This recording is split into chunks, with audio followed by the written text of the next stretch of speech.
ورزشگاه نوشهر. ترکیبم یک بار اعلام کردم، حالا همراه ما باشید من ترکیب رو دوباره میگم، چون خب همین لحظه هم که خدمت شما هستیم ترکیب دو تیم، یعنی بازیکن دو تیم وارد زمین میشه. من یه سلام عرض کنم خدمت تمامی دوستداران نوشهریمون، هواداران تیم شهرداری نوشهر که امروز ما از رشت اومدیم اینجا و افتخار اینو به ما دادن همکاران ما در باشگاه شهرداری نوشهر. ماشاءالله موزیک هم که شروع کرد که بتونیم همزمان گزارش بازی رو برای عزیزان نوشهری هم انجام بدیم. امیدواریم که کیفیت صدای ما رو دوستان نوشهری ما خوب داشته باشن. اگر کیفیت صدا ضعیف بود و گزارش باب تبتون نبود ما رو ببخشید. ما سعی می‌کنیم با اون که طرفدار داماشیم از رشت اومدیم دوستان نوشهری با رعایت تمامی اعتدال و بی‌طرفی گزارش کنیم. قرار یه مقداری هم دیدید ما اونوری زدیم، دیگه ما رو ببخشید. ما دیگه از رشت اومدیم یه ذره سخته اولی ما رو برای تیم حریف گزارش می‌کنیم، دیگه برای شما ما رو ببخشید. مراسم ابتدای بازی رو می‌بینید. کادر فنی داماش مصطفی صداقت، حسین محمدی، اکبر میثاقیان، میثم و علی نظیفکار. میثم و علی نظیفکار میان که روی نیمکت قرار بگیرن. دو تیم مراسم ابتدای بازی رو انجام میدن. داماشی ها همینطور که میبینید در سمت چپ تصویر فکر کنم بازی رو با پیراهن آبی آغاز میکنن و تیم میزبان در سمت راست با پیراهن‌های ورزشی قرمز و شورت ورزشی مشکی در سمت راست بازی رو آغاز میکنه. مراسم ابتدای بازی دو تا کاپیتان‌های میبینیم که یه نکته هم هست اینه که مثل این که بله حالا با دست گل میان به سمت نیمکت تیم داماش فکر کنم کادر فنی تیم نوشهر هستن. محمد مختاری، آقای پناهی سرمربی تیم شهرداری نوشهر که محمد مختاری هم فکر کنم به عنوان دستیار اول ایشون این فصل در کنارشون هست. محمد مختاری اسطوره دوست داشتنی و تمام نشدنی تیم داماش که این فصل در این تیم فعالیت میکنه. محمد مختاری که سالهای سال در داماش بازی کرد و یادآور خاطرات شیرین و خوب زیادی برای دوستداران شهر رشت هست. یه مقدار تایم دارن دو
Don't wanna overthink.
این هم آرایش هر دو تیم. توپ هم در اختیار یاران قرمز پوش، یعنی تیم شهرداری نوشهر هستش. ما عرض ادب هم کردیم خدمت تمامی دوستان تیم شهرداری نوشهر که به صورت مستقیم صدای ما رو میشنن. ما از رشت اومدیم و افتخار گزارش داریم خدمت شما. درود فراوان ما رو بپذیرید. انشالله که گزارشی باب طبع شما باشه. ما سعی می‌کنیم نزدیک به این طرف باشیم که صدای ما رو بهتر داشته باشین. هنوز داور این بازی سوت شروع بازی رو نزده. دانشجویان میرن سمت محمد مختاری. یه خوشو بشیرن با محمد مختاری، کاپیتان و سرمربی فصل گذشته و دوست داشتنی تیم داماش که در کادر فنی تیم نوشهر حاضر هست و انجام میدن و بازی از همین لحظه آغاز میشه. پویا عزیزپور توپ رفت به سمت راست و بدون دخالت هیچ کدام به بیرون رفت و پرتاب اوت برای تیم داماش گیلان هست. عرض کردم اشکان توانا، سعید دلاور، حسین خیری، پویا عزیزپور، پژمان نجات، محمد رستمی، سیامک علیزاده، سجاد قلیبیگی، علی مصطفی، سعید طالبی و سید علی یحیی‌زاده 11 مرد امروز اکبر میثاقیان هستن. ترکیب تیم نوشهر هم هنوز به دست ما نرسیده. ما اگر رسید بلافاصله خدمت شما قرائت خواهیم کرد. پرتاب هم برای داماش نموند و بلافاصله بیرون رفت.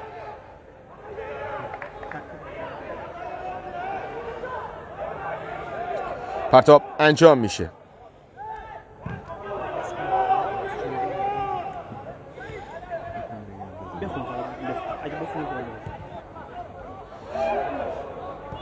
شماره تلگرام منو بدید در من بفرستن.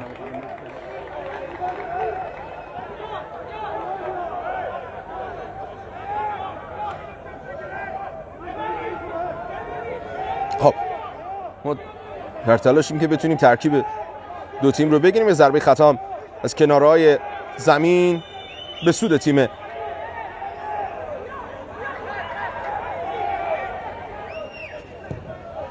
نوشهر اعلام میشه. سید علی یحیی‌زاده ضربه سر اول رو زد و کورنر به سود تیم شهرداری نوشهر هست. یه لحظه قطعی گزارش رو بر ما ببخشید، داشتیم این شرایط مهیا میکنیم بتونیم ترکیب تیم نوشهر رو هم داشته باشیم و گزارش رو به طور کامل تقدیم شما کنیم. ضربه کورنر از سمت راست دروازه تیم داماش گیلان. اشکان توانا درون محوطه جریمه یارگیری انجام میشه. کوتاه میزنن یاران تیم نوشهر. ارسال به داخل محوطه جریمه. اشکان بدون مزاحمت توپو جمع میکنه و داخل باکس تیم داماش صاحب توپ هست.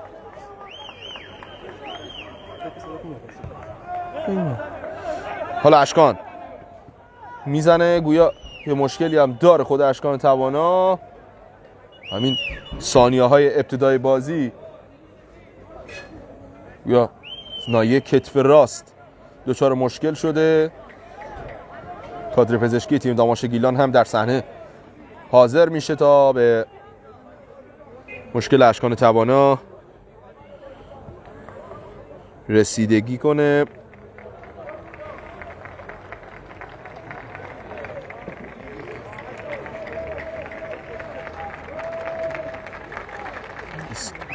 تشویق هم میاد، حالا دلیل تشویق چی هست نمیدونم. گویا دوستداران تیم شهرداری نوشهر در حال تشویق بازیکنان خودشون هستن. تیم شهرداری نوشهر با 27 امتیاز گویا یه جورایی همسایه داماش است. دیدار کاملا 6 امتیازی است، مخصوصا برای تیم نوشهری، چون اگر ببره امروز داماش رو، این واژه‌های یه ذره غریب شما ببخشید دوستان تیم داماش، سعی می‌کنم ما بی‌طرف گذاشت کنم. اگر امروز شکست بده تیم داماش گیلان رو، اشکان هم آنچنان سرحال به نظر نمیاد. امیدوارم مشکل خاصی نداشته باشه. دروازه‌بان شماره 1 تیم داماش گیلان 30 امتیازی میشه و میتونه حتی جایگاه داماش رو در رتبه سوم تصاحب کنه. کوتاه حسین خیری، حالا بلند زیر توپ، سجاد قلیبیگی فرار کرده و توپ به بیرون میره و پرتاب اوت برای تیم نوشهری است. 0-0 مساوی.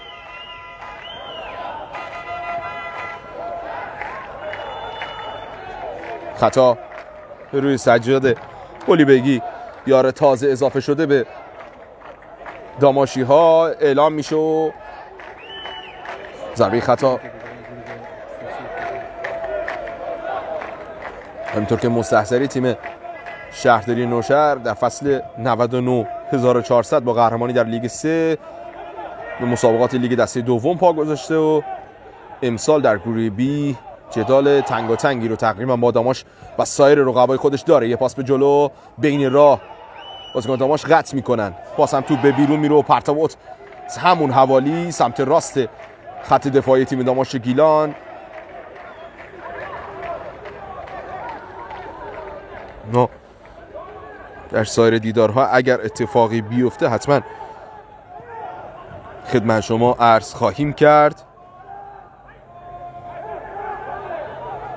گویا یه مقدار تصاویر دوره، اگر میشه دوستان مثل این که یعنی یه مقدار زوم کنید که با توجه به اینکه حالا زاویه امام خیلی بالا هست نسبت به زمین و جایگاه درستی هم نداریم آنچنان، دیگه سعی میکنه با بهترین کیفیت که همین هست خدمتتون ارائه کنیم. حالا یه موقعیت داخل محوطه، یه پاس به داخل محوطه رو خط پنالتی توی دروازه، گل برای تیم شهرداری نوشهر. تو همون زیر 5 دقیقه گل اول رو زدن. یه لحظه غفلت خط دفاعی تیم داماش، کار دستشون میده و تیم میزبان 1-0 پیش میفته. داماش خیلی زود گل رو دریافت میکنه.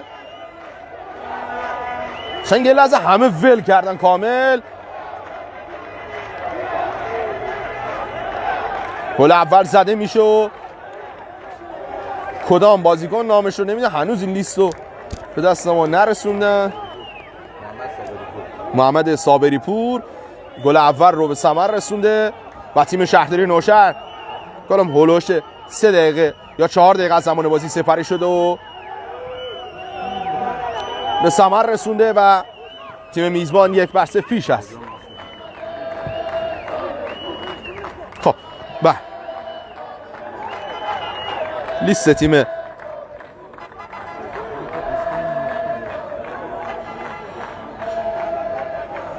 شهرداری نوشهر به دست ما رسید. ممنون از دوستان عزیز که از این لحظه میتونیم حداقل گزارش رو هم کاملتر ارائه کنیم. واسه میانه زمین بازیکن تیم شهرداری نوشهر، یه پاس رو به جلو، باز هم سعید دلاور جا موند. یه پاس به داخل محوطه، حسین خیری این بار بلاک میکنه و تو برمیگرده. این ضربه محکم و اشکان توانا بدون مزاحمت توپو جمع میکنه. داماش آسیب پذیر نشون داده در عمق خط دفاع، جایی که معمولا سعید دلاور این موضوعات رو نداشت، اما فی الحال اینطور دنبال میشه. خب تا زمان هست من ترکیب تیم شهرداری نوشهر رو خدمتون قرائت کنم. دروازه‌بان امروز این تیم مهرشاد یزدانی هستش، امیر حسام همراه، سپهر راهنما، محمود توانایی، مصطفی زینالی، محمد احمدی، سید اعلا خلفزاده اگر اشتباه نکنم، بابک ابراهیمی، علی اسماعیلی، شاهین ملکی، مجید ایوبی، مهرداد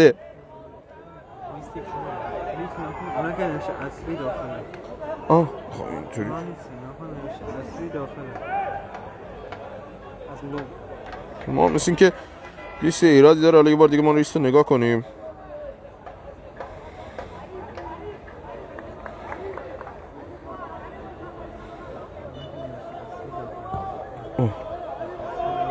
آها خب بذار لیستشون هم رمزگشایی میخواد. گویا دروازه‌بان علیرضا قنبری هستش، مهدی تونی، نوید فلاحتگر، فرید همرنگ، علی یونسی، محمد صابری پور، محمود توانایی، مجید ایوبی، مهرداد قاسمی نژاد، امید کلانتر، محمد رضا زینال خیری. امید کلانتر خودمونه فکر کنم دیگه، و محمد مختاری احتمالاً به شهر نوشهر اومده. پرتاب اوت به سود تیم داماش گیلان هست در نبود بهتاش میساقیان محروم. خیلی سخت ما اصلا جامونی ولی از گزارش ببخشید. حسین خیری، پرتاب بلند حسین به داخل محوطه جریمه، ضربه سر اول رو کاپیتان تیم نوشهر میزنه، توپ میاد به پشت محوطه جریمه، یه فرار. پژمان نجات، خود پژمان نجات یه تاثیر گذاشت، اشکان توانا از دروازه بیرون میاد و توپو جمع میکنه. خوب جمع کرد پژمان نجات عمق خط دفاعی تیم داماش گیلان رو که سعید دلاور جلو کشید. محمد رستمی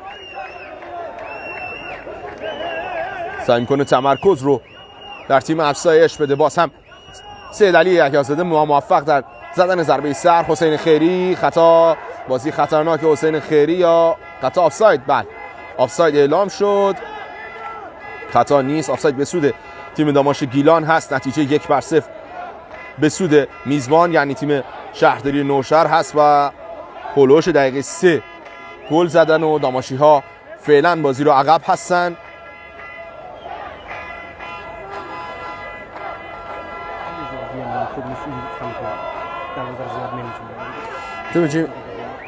ما این خط طولی زمین رو کلا زیاد نمیتونیم بگیریم با توجه به اینکه زاویه اون آنچنان مناسب نیست دیگه. ببخشید اصلا هیچ جوره نمیشه، اصلا بهتر از این دیگه در نمیاد. اون فاصله مون هم کم کم 20 متره، هیچ جوره نمیشه از این بهتر کیفیت تصویر ارائه داد دیگه. خودتون الان مشاهده میکنید دیگه، ما کامل این کورنر کمک داور رو فکر کنم به زور داریم. آره خیلی سخت میتونیم این خط رو نشون بدیم. بازیکن مصدوم تیم نوشهر هم به بیرون زمین هدایت میشه. فکر نکنم مشکل حادی برای برگشت به زمین داشته باشه. سیامک علیزاده میخواد ضربه آفساید رو بزنه. سعید دلاور کوتاه با سیامک دوباره. محمد رستمی، سعید طالبی. نتیجه هم 1-0 به سود تیم نوشهر. هولوش دقیقه 3 گل اول رو به ثمر رسون تیم میزبان و 1-0 از داماش گیلان پیش از سیامک. یه لحظه توپ از زیر پاش رها شد سعید دلاور. داماش توپ رو به گردش در میاره. علی مصطفی، سیامک علیزاده، دوتا بال کناری تیم داماش کاملا باز شدن. پویا عزیزپور حالا میخواد ضربه سر رو بزنه که بالاتر از او دفاع چپ یارو شماره 6 فرید همرنگ بالاتر از پویا زد و توپ به بیرون رفت. حالا داماشی ها دوباره صاحب توپ و میدان هستند. سعید دلاور، محمد رستمی، سعید طالبی.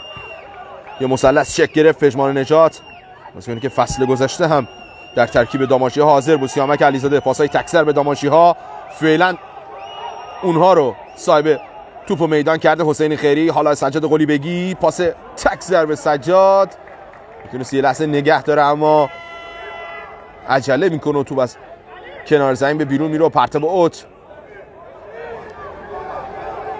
به سود تیم شهرداری نوشهر اعلام میشه.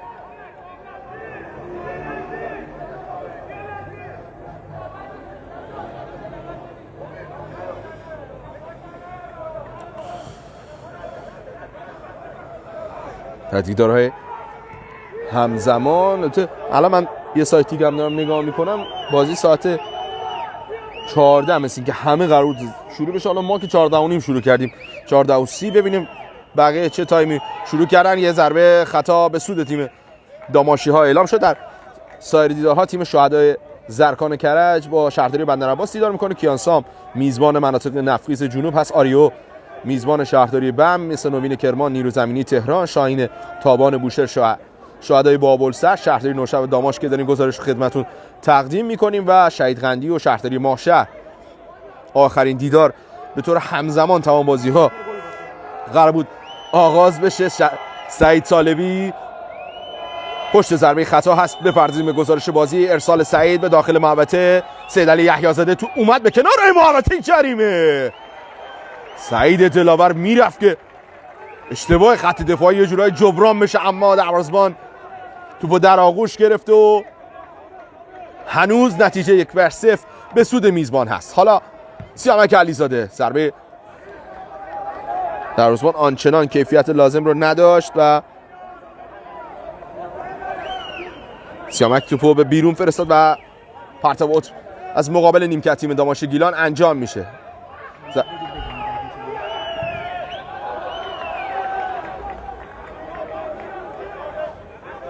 دوستان عزیزی که بچه‌های وارش اسپورت اگه صدای منو میشنن سعی کنن تایم رو هم برسونن که به طور دقیق اگر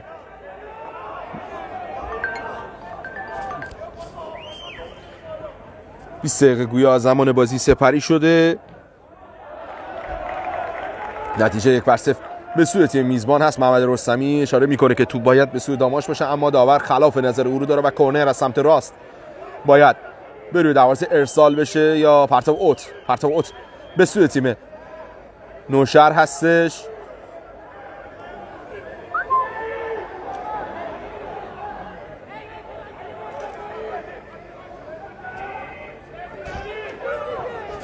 توپ دور میشه، پرتاب به داخل منطقه و دوباره بازیکن داماش باز میشه. سعید طالبی اومده رو پای یار شماره 2. حالا ارسال کمجون و ناامید کننده بازیکن تیم شهرداری نوشهر باعث میشه داماش از کنار دروازه با اشکان توانا بازی رو آغاز کنه. حسین خیری میاره به کنارهای زمین جایی که عزیزپور حاضر هست، میفرسته جلو جایی که علی مصطفایی بر توپ رسیده. سجاد قلی بیگی باز هم سراسیمه هست. سجاد قلی بیگی این بار توپو بازیکنان تیم حریف بیرون زدن و پرتاب اوت به سود تیم داماش گیلان هست. سیامک علیزاده، محمد رستمی، سعید دلاور بازی رو باز میکنه به سمت چپ جایی که پژمان نجات است. بیاد این نقطه دیگه شما تصویر رو آنچنان نداری. سعید طالبی خوشبختانه اون توپو دور بر میگردونه به همون سمت از زمین جایی که حسین خیری هست. حسین خیری کوتاه، پویا عزیزپور بین دوتا بازیکن میخواست دریبل کنه. چقدر خوب سیامک پشت دفاع رو جمع کرد. انصافا اگر نرسیده بود یا ضد حمله خیلی خطرناک شکل میگرفت برای تیم شهرداری نوشهر. حالا اشکان توانا بلند میزنه، بازم ضربه سر یار شماره 6. انصافا 2-3 تا پرواز بلند داشت.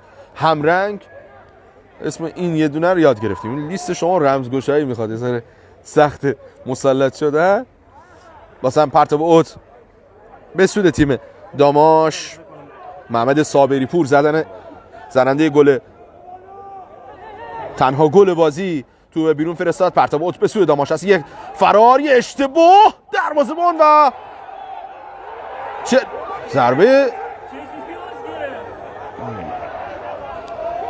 کورنر بود دیگه. حالا داورم کاملا ببینید کمکش داره پرچم کورنر رو توی ضربه کورنر اعلام میکنه، اما داور گویا همچین نظری نداره. حالا دروازه‌بان تیم شهرداری نوشهر هم احساس ناراحتی میکنه، هنوز روی زمین هست و گویا از ناحیه سر دچار مشکل شده.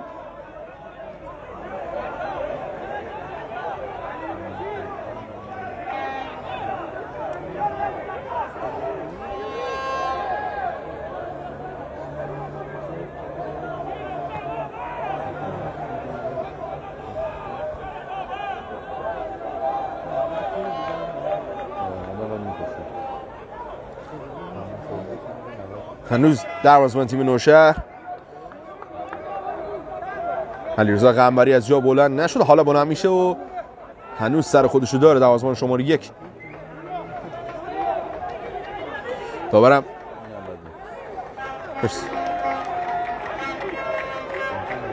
داور به نظر کمکش هم اعتنایی نمیکنه و ضربه شروع مجدد از کنار دروازه زده میشه.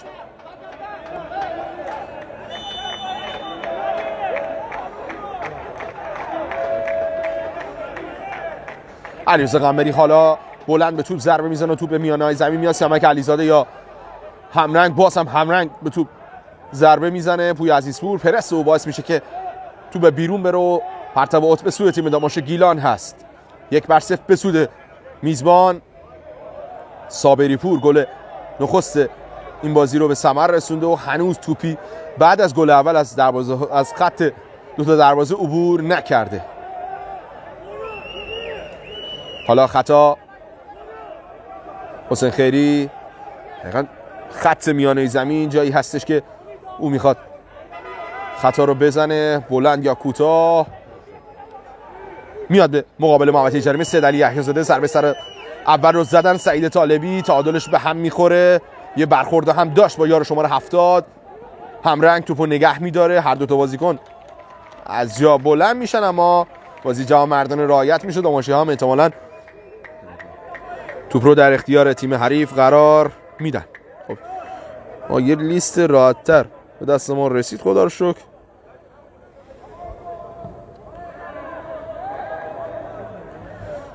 الان وارد دقیقه 20 شدیم. 5 دقیقه پیش دوستان من گفتم دقیقه 15 هستیم و گل هم دقیقه 6 زده شد. حالا کاپیتان تیم نوشهر بلند میفرسته توپو به محوطه جریمه. اشکان یه لحظه مونده بود با دست بگیره و یا سر تو به بیرون میفرسته. میتونست با دست بگیره اشکان توانا، ریسک نمیکنه و پرتاب اوت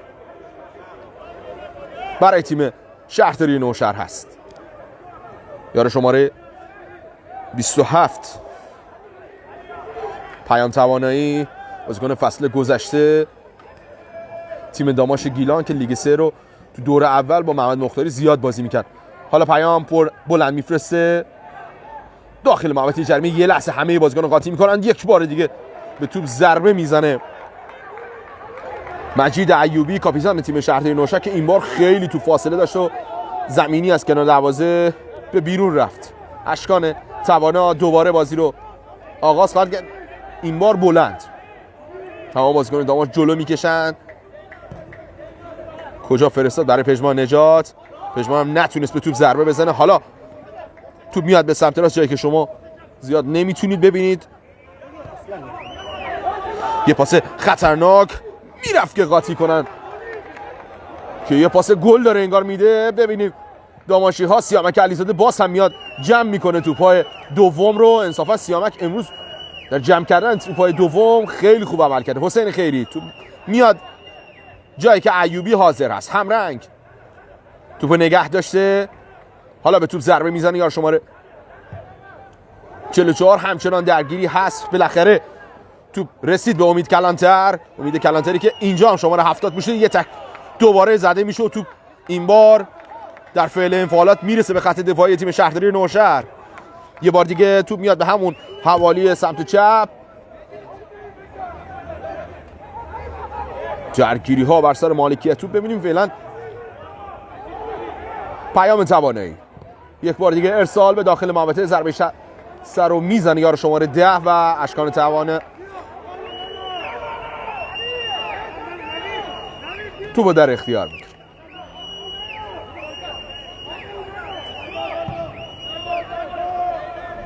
ضربه بلند او باز هم سید علی یحیی‌زاده نتونست ضربه سر اول رو بزنه. پویا عزیزپور این بار او موفق هست. توپ برمیگرده همون حوالی. دوباره باز هم داماشی ها ناموفق در دریافت توپ هستن. توپ میاد به سمت راست، هنوز نتونست کنترل کنه. حالا پژمان نجات توپو میگیره. محمد رستمی، سعید طالبی کاپیتان تیم داماش گیلان میخواست پژمان نجات را بندازه اما ناموفق. باز هم سیامک علیزاده دفع توپ رو انجام میده. امید کلانتر توپ آورد به سمت یه تکل خطرناک از پژمان نجات. بی‌محابا تک زد. یه لحظه صفا بدم زد پژمان نجات. امیدواریم قاسمی نجات مشکل خاصی رو نداشته باشه. یار شماره 66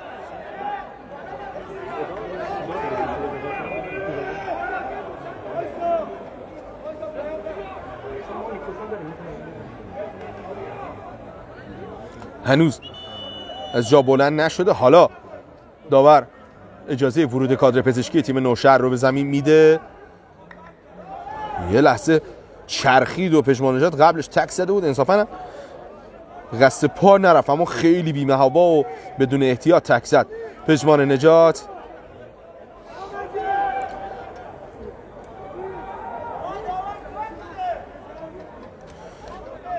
هنوز از جا بلند نشده. سایر دیدارها هم اگر نتیجه بیاد من حتما خدمت شما عرض خواهم کرد. فعلا خبری در سایت های مختلف دیده نمیشه.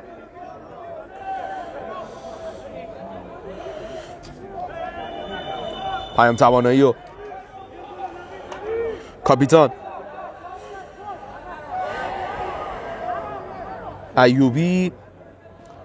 حالا پیام ارسال به داخل محوطه جریمه. سعید دلاور ضربه سر اول رو میزنه و خطای بازیکنان تیم شهرداری نوشهر اعلام میشه و داماشی ها صاحب توپ شدن. پژمان نجات توپو میرسونه محوطه جریمه جایی که محمد رستمی هست. رستمی سری بازی رو آغاز میکنه. حسین خیری، سیامک علیزاده، دوباره خیری. واسه ریسکی دارن رد و بدل میکنن داماشی ها. سعید دلاور میرفت یه لحظه خطرناک بشه. باز هم حسین خیری، علی مصطفی، سیامک علیزاده، داماشی حالا جلو میکشن. پژمان نژاد اومد به سمت چپ جایی که سعید طالبی فرار کرده. سعید طالبی با پای چپ ارسال میکنه اما به هیچ بازیکنی نمیرسه و پیام توانایی توپو به بیرون میزنه و پرتاب اوت به سود داماش هست. حسین خیری میاد توپو میگیره، میخواد پرتاب کوتاه انجام میده. سیامک علیزاده، محمد رستمی، واسم رستمی، سعید طالبی رو دستش داره در سمت چپ جایی که کاپیتان طالبی هست و اعلام آفساید. مشخص بود که سعید طالبی یک مقدار از خط آفساید خط دفاعی تیم نوشهر جلوتر بود و آفسایدش به درستی اعلام میشه. نتیجه 1-0 به سود تیم شهرداری نوشهر است. محمد مختاری هم کنار زمین نکاتی رو گوش زد میکنه. حالا ضربه خطا زده میشه. سعید دلاور موفق ضربه سر اول رو زد. سیامک علیزاده یه دریبل سر پا رو زد. خود سیامک جایی که گلی بیگی هست توپو در سمت راست داماشی‌ها در اختیار دارن. دوباره توپ برمیگردونه جایی که سیامک علیزاده صاحب توپ شد. دلاور، سعید طالبی، تکسر جایی که پژمان نژاد هست. سعید دلاور، سیامک علیزاده، حسین خیری، صابری پور پرس رو انجام داده همراه امید کلانتر و قاسمی نژاد. محمد رستمی یه پاس بلند، باز هم کاپیتان ایوبی توپو دور کرد. سید علی یحیی زاده، حالا یه فرار سجاد قلی بیگی بتونه رد کنه ایوبی رو، با تجربه هست قطعا و خطای سجاد قلی بیگی اعلام میشه.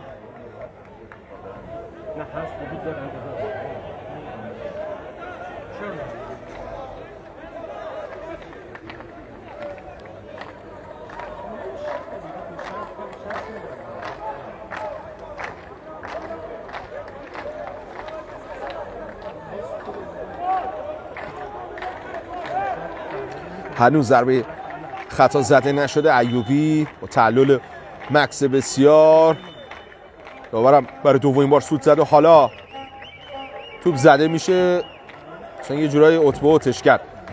مجید ایوبی، پویا عزیزپور، پرتاب علی مصطفی صاحب توپ شد.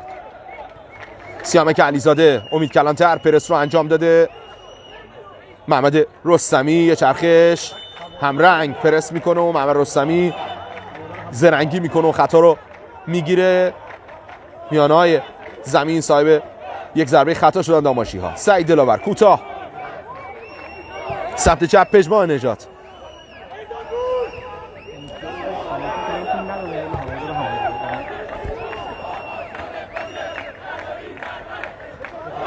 حالا امید کلانتر،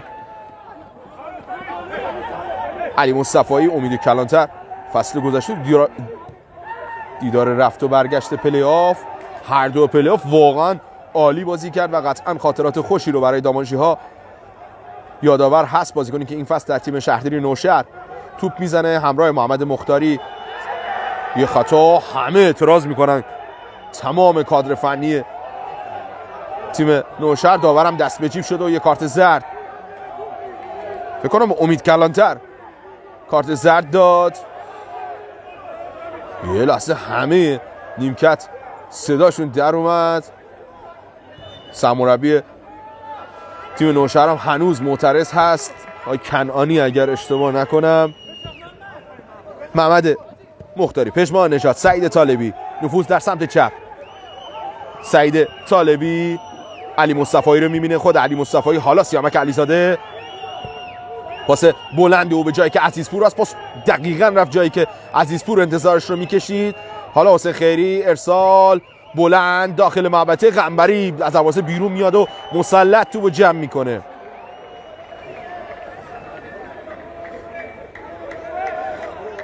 نکته‌ای هم که دوستان نوشهری گفتم به ما این بود که هوادارهای این تیم همون هوادارهای محبوب تیم شموشک نوشهر هستن که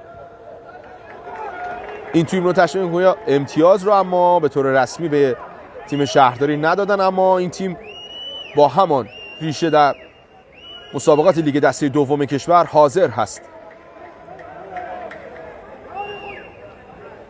عزیزپور هنوز پرتاب رو انجام نداده. یه لحظه سیدعلی علیزاده پاشو یکی لگت کرد.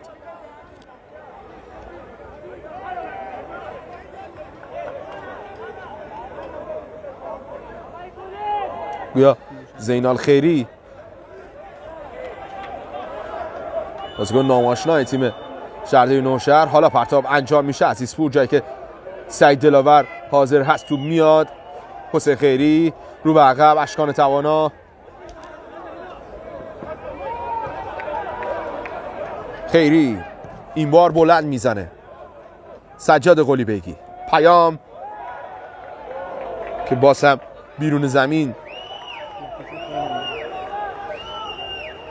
احساس ناراحتی میکنه. بازی این اواخر 5 دقیقه اخیر خیلی توقف داشت و درگیرانه بازی کردن دو تیم در میانهای زمین باعث ایجاد وقفه‌های بسیاری شده. هنوز نیمکت تیم شهرداری نوشهر معترض هست و آرامش منتقل نشده. حالا داماشی ها نیمکتشون یه اعتراضی رو میان و منتقل میکنن.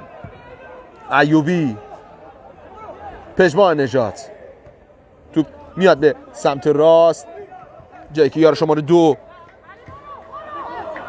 مهدی تونی. حالا توپ داره لو میره. پیام توانایی از پشت زد سجاد قلیبیگی رو. حالا خطا اعلام میشه. پیام توانایی پشت شارژ کرد سجاد قلیبیگی رو و خطا اعلام میشه. نیمکت داماش هم همگی اعتراض کردن، اما داور در صحنه حاضر شده خطا رو به درستی اعلام کرد. سعید طالبی.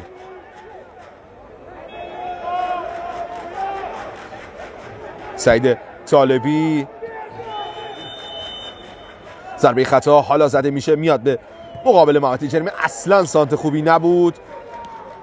علی مصطفایی تاثیر روی توپ گذاشت. سجاد قلیبیگی میاد از پشت سر به توپ برسه، یه تکلو زده و اینم فشار سعید طالبی باعث میشه توپ همون حوالی به سود تیم شهرداری نوشهر به بیرون بره. پیام توانایی رفت تو بردار و پرتاب رو انجام بده. نتیجه 1-0 به سود تیم شهرداری نوشهر هست. چیزی حدود 32 دقیقه از زمان بازی سپری شده و داماشی ها بازی رو فعلا باختن. علی مصطفایی، واسم ایوبی، ضربه برگردون هر طوری هست تو به قاسمی نژاد میرسه. صابری پور، حالا پاس به جلو، بالاخره لو میره سعید طالبی. ببینیم داماشی ها به توپ میرسن یا نه. پژمان نژاد هنوز توپ بیرون نرفته. یه تک دوباره خورد به یار شماره 66 و پرتاب اوت به سود تیم داماش هست. حسین خیری هم صدا میکنه که بیاد پرتاب اوت رو بلند انجام بده.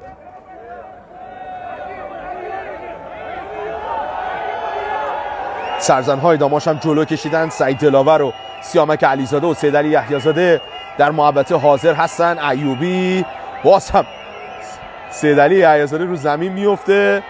حالا پرتاب انجام میشه تو برسه به سیدعلی. آفساید از پژمان نژاد اصلا نتونست ارسال کنه. حسین خیری، بازم پژمان نژاد. یا علی چطور چه برخوردی داشت پژمان نژاد. حالا این ضربه قطعاً تو به خود پژمان نژاد خورد و پرتاب به سود تیم شهرداری نوشهر هست.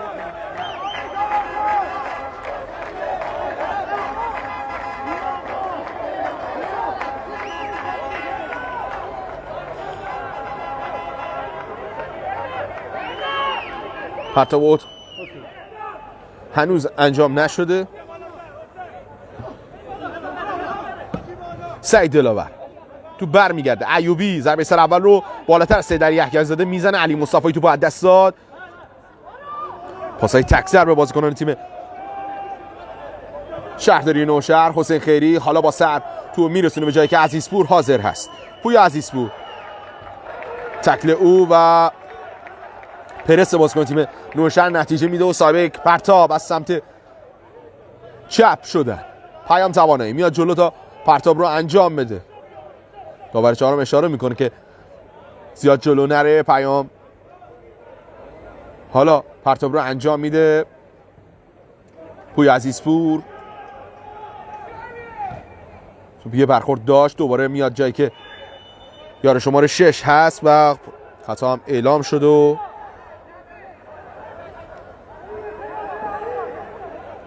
حسین خیری باید توپو به گردش در بیاره. کوتاه سیامک علیزاده،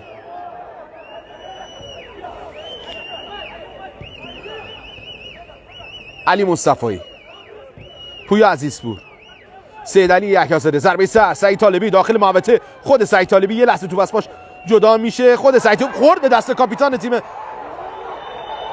پنالتی حالا اعلام میشه. بله کمک داور اعلام کرد که پنالتی کامل برخورد داشت به دست ایوبی. مدافع داور اعتقاد پنالتی داشت اما کمک داور هند توپ خورد انصافا به دست کاپیتان تیم نوشهر. حالا پنالتی بود یا نه رو ما دیگه حالا قضاوت نمی کنیم، ولی توپ کامل برخورد داشته. تمام نیمکت تیم نوشهر هم ریختن تو زمین، کامل 10-12 متری از نیمکت خودشون دور شدن. حالا اونا رو به بیرون زمین هدایت میکنن. عوامل برگزاری بازی هنوز جنجال ها برپا هست بر سر اعلام پنالتی. داماش صاحب یک ضربه پنالتی رو هست فعلا. نتیجه 1-0 به سود تیم شهرداری نوشهر است. سیامک علیزاده میاد که پنالتی رو بزنه.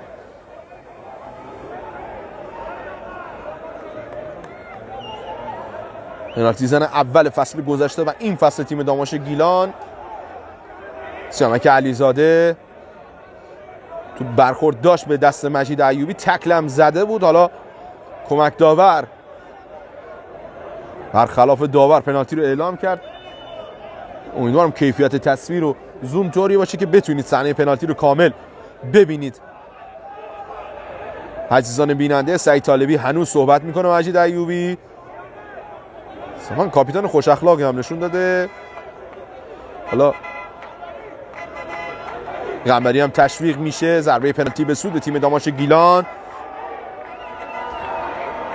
چیزی حدود 35 دقیقه از زمان بازی سپری شده و داماش میره که گل تساوی رو به ثمر برسونه. داور اشاره میکنه که همه بازیکنان پشت خط محوطه جریمه قرار بگیرن. سیامک علیزاده پشت توپ، جدال تک به تک. سیامک علیزاده ضربه بغل پا، توپ تبدیل به گل میشه. سیامک علیزاده هم خوشحالی نمیکنه، فکر کنم به احترام محمد مختاری خوشحالی نمیکنه. داماش صاحب گل اول شده و بالاخره گل تساوی به ثمر میرسه. داماش نیمه نخست رو فعلا بازنده به رختکن نمیره. سیامک علیزاده از روی ضربه نقطه پنالتی بازی رو به تساوی میکشونه. یا علی سرمربی تیم نوشهری حمله میکنه یه جورایی به داور این بازی. حالا میرم به سمت کمک داور. کارت زرد رو هم داور نشان میده. نمیدونیم کدوم یک از عوامل کادر فنی تیم نوشهر هستن. نتیجه 1-1 مساوی. گل داماش پذیرفته شده و داماش سیامک علیزاده از روی ضربه پنالتی گل تساوی رو به ثمر رسوند. خیلی زود به گل رسید تیم نوشهر، اما بلافاصله در لاک دفاعی فرو رفت و اینطور تنبیه شد. داماش حالا یه کارت قرمز رو هم نشان میده. داور و عامل کادر فنی تیم نوشهر، ببینیم کدام. محمد مختاری هم رو نیمکت نشسته، گویا دست آرام کردن جو رو هم داره. مثل که محمد مختاری هم حالا با سرپرست داماش سجاد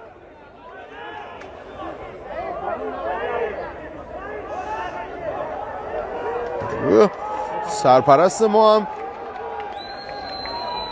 نمیدونه با کی داره بحث میکنه. به هر حال درسته محمد مختاری در سمت مقابل هست، اما باید حرمت پیشکسوت تیم داماش گیلان حفظ بشه. همچنان درگیری های کنار زمین ادامه داره، بازی متوقف هست. علی نظیفکار هم اونجا هست و صحبت میکنه. جو هنوز آروم نشده، درگیری ها بالا هست. سجاد فامیلیش سجاد علوی، من فامیلیش یادم رفت، تو سرپرست تیم داماش.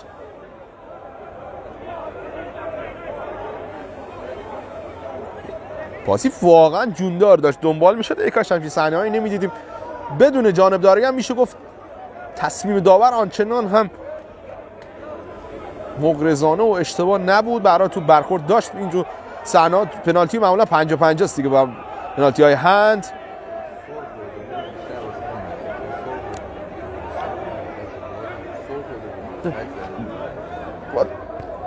ما سعی میکنیم زیاد توضیح نمیدم، خداییش یه ذره دست از حالت طبیعی باز بود. من میگم 60-40 میشد گفت، حالا 50-50 یا 60-40 پنالتی بود. آنچنان صحنه بس برانگیزی نبود. انصاف دو تیم داشتن فوتبال قشنگی رو بازی میکردن. چون اصلا تیم داماش هم میره از زمین بیرون. همچنان کادر فنی تیم نوشهر هم داخل زمین حاضر هست. هیچ جور هم قانع نمیشن که از زمین بازی برن که ادامه بده بازی رو. اشکان توانا تنها کسی هستش که هنوز در زمین بازی حاضر هست از داماش. بقیه همه بیرونن. اشکان هم آروم آروم میاد بیرون. چه خبره هنوز کنار زمین، هیچ جور هم بی خیال ماجرا نمیشه. این آقای کنعانی سرمربی تیم شهرداری نوشهر. پناهی آقا ببخشید، خدای لیستتون رمزگشایی میخواست. متاسفانه هنوز بازی آغاز نشد. تشکر رو کامل به جا آوردیم از بخش رسانه‌ای باشگاه شهرداری نوشهر. انصافا الحق و انصاف تمامی همکاری لازم رو با ما داشتن، برخلاف اینکه مثلا کلا تورش ما همچین چیزایی نمی‌بینیم. تو شهر خودمون اجازه گزارش نداریم و بچه‌ها رو از رو سکو بیرون میکنن. اینجا کامل همکاری به جا آوردن. اجازه هم دادن ما برای صفحه این باشگاه هم گزارش رو انجام بدیم. افتخار امروز نصیب بنده در و همکارانم در تیم وارش اسپورت شده که گزارش رو هم تقدیم دوستداران تیم نوشهری بکنیم. همچنان بازی متوقف هست. صحبت ها مشخصا بازی ادامه پیدا میکنه، ولی این توقف ها رو فقط تو لیگ ایران میبینیم. معمولا محمد مختاری میاد تو زمین، به تمام بازیکنان توصیه میکنه که تمرکز داشته باشن. مثلا بازیکنان بعد یه جدال خیلی ریز دیگه درگیری نشن، دوتا بزرگترای تیم بیخیال نمیشن. گویا همه دارن در نیمکت قرار میگیرن. بازی دوباره ادامه پیدا کنه. قطعاً بالای 5 دقیقه وقت اضافه خواهد داشت نیمه نخست.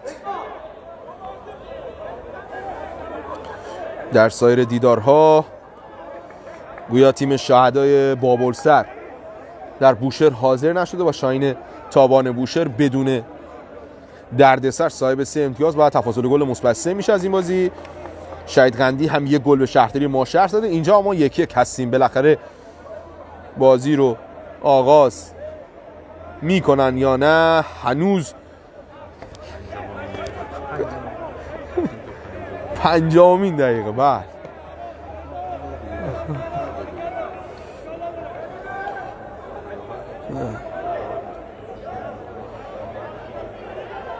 تایم رو اگه دقیق دوستان افتاده من نمیشتم به من بگن ممنون میشم. آره حداقلش همین هولوش 45 دقیقه شده. 44 دقیقه. بله خب بالاخره اون یکی دوتا عوامل معترض و اخراج شده از روی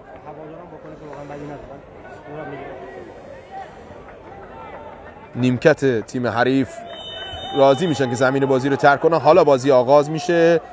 مثلا تب و تاب و اون ضرب و آهنگ جذاب بازی رو گرفتن، برخلاف اینکه هوادارهای تیم شهرداری نوشهر آنچنان معترض نبودن به صحنه، اما کادر فنی خلاف این نظر رو داشت. حالا همرنگ بپرسیم گزارش بازی. زنده گل تیم شهرداری نوشهر حالا توپو رسونده به همرنگ. خود همرنگ تو نگه میداره، میبره به کنارهای زمین. پاس کوتاه پشت محوطه جریمه به چرخ خطرناک هست. صابری پور یه پاس به جلو میرفت جایی که همرنگ بود قطعا آفساید اعلام میشد. حالا سیدعلی یحیی میاد تاثیر مثبتشو میذاره. علی مصطفی تو برمیگرده باز هم مقابل محوطه جریمه، یه ضربه قیچی برگردون یه جورای ساند شد به داخل محوطه و پژمان نژاد تاثیرش رو میذاره و کورنر به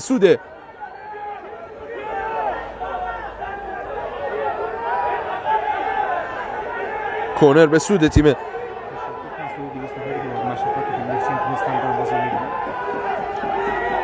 شهرداری نوشهر هست. ممنونم از تعداد هواداری که چیزی حدود 200 نفر همراه ما هستین در لایو با این وضعیت نت. در پیج وارش اسپورت حاضر هستیم و بازی رو به طور مستقیم تماشا می‌فرمایید. کمال تشکر از شما هم داریم دوستان تیم داماش در صفحه وارش اسپورت. حالا یه ضربه از راه دور تقریبا دوباره تو برمیگرده داخل محوطه. سجاد قلیبیگی محکم توپو دور میکنه. پرتاب اوت به سود تیم نوشهر هست. 1-1 مساوی. سیامک علیزاده برای داماش گل تساوی رو زد و صابری پور گل نخست رو به ثمر رسوند. محمد صابری پور بازم قلیبیگی پیام توانایی درگیری های زیادی رو امروز بر سر مالکیت توپ این دوتا بازیکن داشتن و خواهند داشت. پیام توانایی دوباره پرتاب، این بار پویا عزیزپور، علی مصطفی ضربه سر او به همتای او در تیم حریف میرسه و دوباره پرتاب اوت از همون نقطه توسط پیام توانایی باید انجام بشه.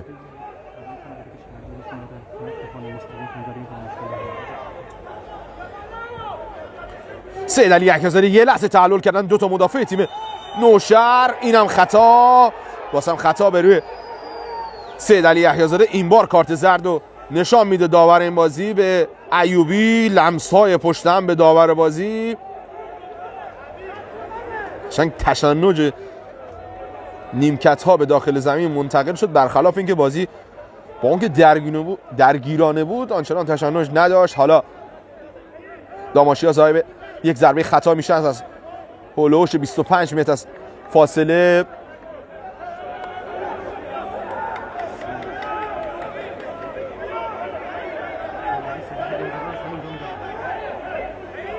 ضربه خطا هنوز زده نشده. سعید طالبی و پژمان نژاد فکر کنم هستن. سعید طالبی جدا میشه، پژمان نژاد از این حوالی گل خوشگل زد. حالا حسین خیری به داخل محوطه، خطا قطعا اعلام خواهد شد به روی دروازه‌بان.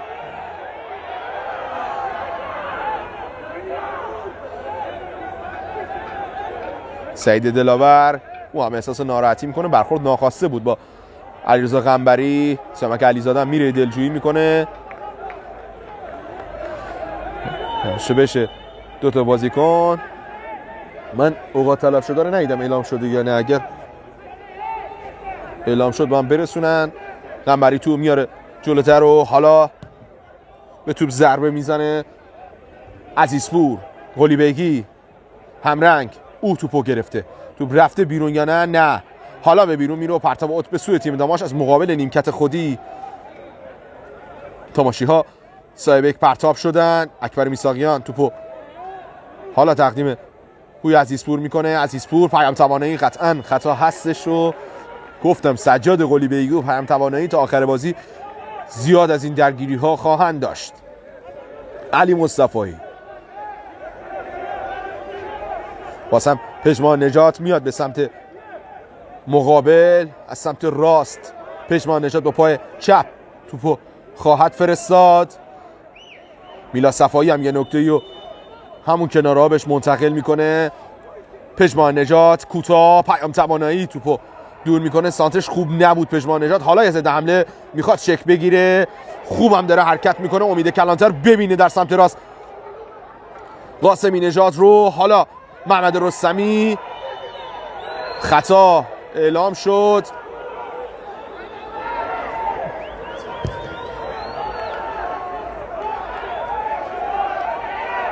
خطا اعلام شد و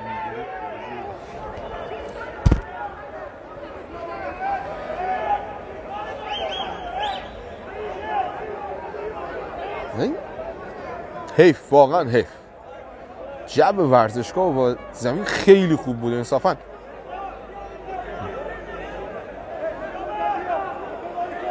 مداوا انجام میشه به روی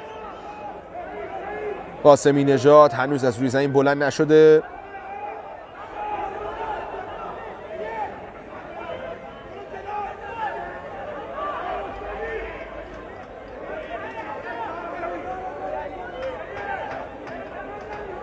فکر کنم خب داورم میاد به کنار کمک خودش در سوی مخالف، یه نکته‌ای رو میشنوه و دوباره میاد به داخل زمین. ببینیم بله سجاد قلیبگی رو اشاره میکنه که یک مقدار عقب‌تر بیاد. هنوز به توپ ضربه نزده فرید همرنگ، بلند میفرسته به داخل محوطه جریمه و هیچ کدام.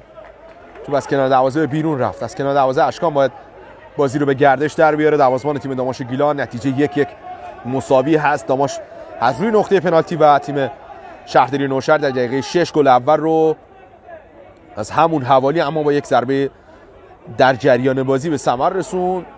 بازی فعلا 1-1 است. احتمالاً با همین نتیجه هم دو تیم به رختکن خواهد رفت و نیمه دوم تعیین کننده در نتیجه بازی. امید کلانتر ضربه سر اول خوب زد. قاسمی نژاد عجله کرد، خیری هم همینطور.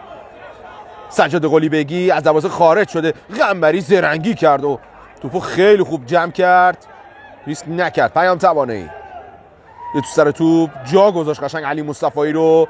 همرنگ یه پاس با پای چپ برسه به بازیکنان تیم نوشهر، خطرناک است. دوباره توپ همون حوالی. سید علی یحیی‌زاده، سعید طالبی، یحیی‌زاده توپو آورد به سمت چه استارتی زد پژمان نجات. انصافا تلاشش ستودنی بود. چیکار کرد یار شماره 2 مهدی تونی؟ چقدر بد توپو به بیرون فرستاد. حالا پرتاب سید علی یحیی‌زاده، واسه پرتاب به سوی داماشی ها. درست هم هست. زینال خیری به توپ ضربه زد و پرتاب اوت به سوی تیم داماش هست. یار شماره 88 محمد زینال خیری. نجات، سعید طالبی، کاپیتان طالبی توپو نگه میداره. باز هم امید کلانتر. این بار پرتاب به سود تیم داماش است.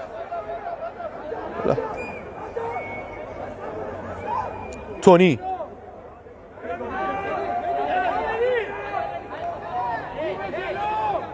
همچنان حرکت میکنه، خیلی ریز و سوسکی قشنگ 7-8 متری اومد جلو. حالا در سوت خودش میدمه داور این دیدار. تساوی 1-1 دو تیم در نیمه نخست. دو تیم با نتیجه مساوی به رختکن میرن. داماشی‌ها ابتدا در دقیقه 6 گل رو دریافت کردن توسط صابری پور و در ادامه سیامک علیزاده در دقیقه هولوش دقیقه 36-7 بود که گل تساوی رو به ثمر رسوند از روی نقطه پنالتی و با همین نتیجه یعنی 1-1 دو تیم نیمه اول رو پایان میبرن. خدا رو شکر جنجالی هم نداره، انگار خیلی آروم به رختکن میرن کادر فنی دو تیم. یه وقفه کوتاهی خواهیم داشت دوستان شنونده و بیننده در شهرداری نوشهر و بله حتما وارش اسپورت. بلافاصله بعد شروع نیمه دوم به بازی برخواهیم گشت. امروز هم روز جهانی زبان مادری هستش. ما خدمت تمامی گیلک زبانان و مازنی های عزیز که با ما همراه هستن این روز فرخنده رو تبریک عرض میکنیم.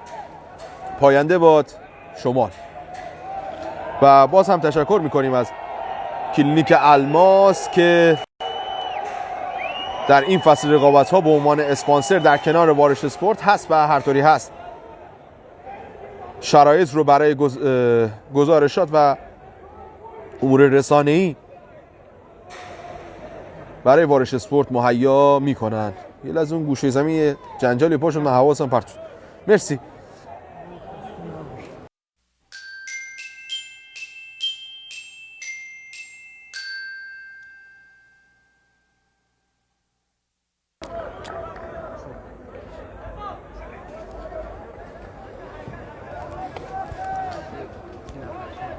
خب درود فراوان خدمت تمامی همراهان رو آپارات هم هستیم. درسته؟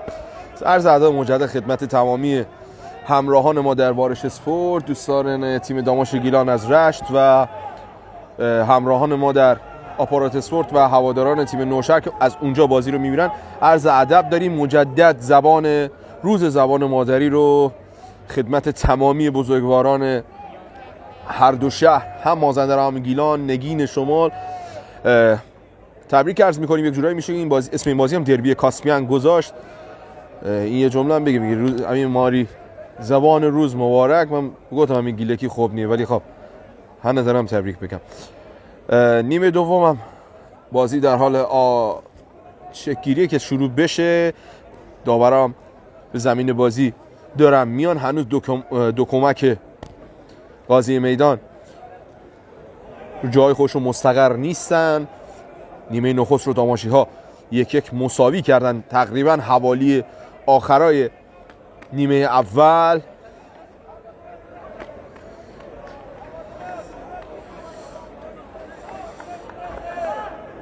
هنوز هم دو تیم آماده نیستن. سعید طالبی هم آرام آرام میاد یزدانی میخواد به زمین بازی بیاد، نه، بدون تغییر در داماش و شهرداری نوشهر که این در نیمه دوم شهرداری نوشهر در سمت راست حاضر هست و داماش گیلان در سمت چپ تصویر بازی رو آغاز خواهند کرد. گفتگوی داور با مجید ایوبی کاپیتان تیم شهرداری نوشهر. تشکر ویژه هم داشته باشیم باز هم از عوامل رسانه‌ای و همکاران ما در ورزشگاه شهرداری نوشهر و شهدای نوشهر و همینطور دوستان بخش رسانه‌ای باشگاه شهرداری نوشهر که انصافاً کمک کردن، انصافاً مهمان نوازی کردن و نظر بعد پذیرایی و رفتار دوستانه بی‌نظیر بودن. ما امیدواریم که تو لیگ 1 با هم دیگه همگروه باشیم. اونجا تو لیگ 1 یه گروه داره، انشالله تو لیگ 1 با هم دیگه برسیم و یه جورایی جبران کنیم. خب نیمه دوم آغاز میشه. داماشی ها صاحب یک پرتاب اوت هستن که شما این نقطه رو نمیبینید. همرنگ من ترکیب دو تیم رو هم خدمتتون قرائت خواهم کرد. صابری پور، محمد صابری پور یه دریبل کشایی خوشگل و زد توپو آورد به سمت مخالف. محمد رستمی و خطا از پژمان نجات کاملا خلاف تصمیم دوباره داره. یه لحظه هر دو بازیکن برای زدن ضربه سر اول بلند شدن، اما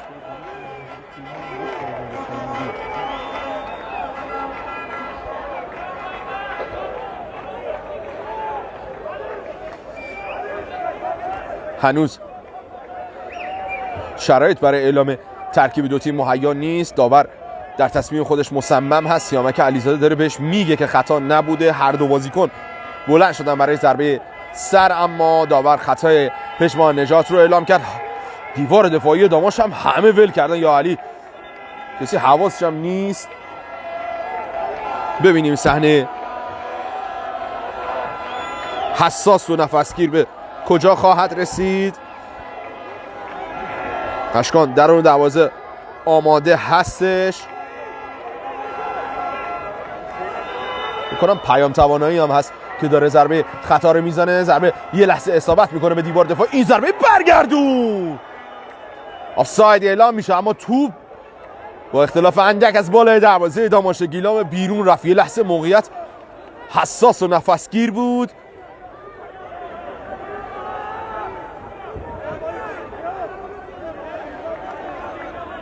اعلام آفساید شد. خب بپرزیم گزارش رو. ترکیب تیم داماش همون ترکیب نیمه نخست است. اشکان در اون 12 است. حسین خیری، سعید دلاور، پویا عزیزپور، پژمان نجات، سیامک علیزاده، محمد رستمی، علی مصطفی، سجاد قلیبیگی، سید علی یحیی زاده، سعید طالبی یا زحمرد امروز اکبر میساقیان هستن. در سمت مقابل رو هم خدمتتون قرائت خواهم کرد. ببینیم تو سرنوشتش چه خواهد شد. سیامک علیزاده تکزر آورد به جایی که سعید طالبی هست. یه لحظه درگیری وجود داره. بالاخره صاحب توپ شدن بازیکن تیم نوشهر، زیر توپ زد.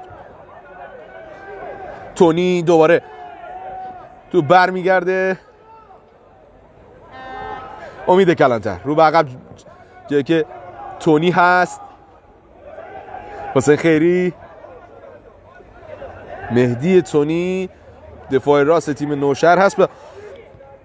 ترکیب رو هم عرض کنم که علیرضا قنبری در اون دروازه هست، مهدی تونی، پیام توانایی، فرید همرنگ، علی یونسی، محمد رضا زینالخیری، قاسمی نژاد، صابری پور، مجید ایوبی، نوید فلاحتگر و امید کلانتر. 11 مرد آقای پناهی هستن. ارسال به داخل محوطه، باز هم کاپیتان ایوبی، توپ هنوز کامل دور نشده، بدون مزاحمت توپ برمیگردونه. دوباره موج حمله حفظ میشه. رستمی، دو هافک میانی تیم داماش، سیامک علیزاده هم در صحنه حاضر بود.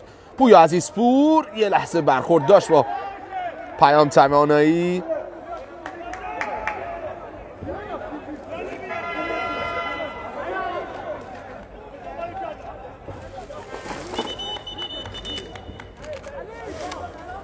پیام توانایی هم محلی ما هم هست، اسمونه سنگری و اهل روستای سروندان. آره عملی خودم هست. پیام توانایی هنوز روی زمین هست، امیدواریم مشکل خاصی نداشته باشه.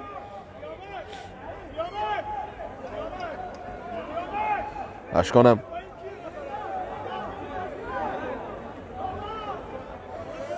صحبتی هم داره با سیامک علیزاده.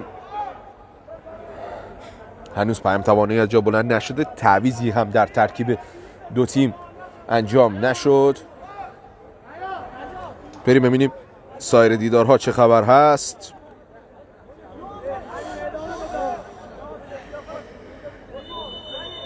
مناطق نفیس جنوب هم یه گل به کیان سام بابل زده که بازی رو خارج از خونه رو باز هم داره میبره.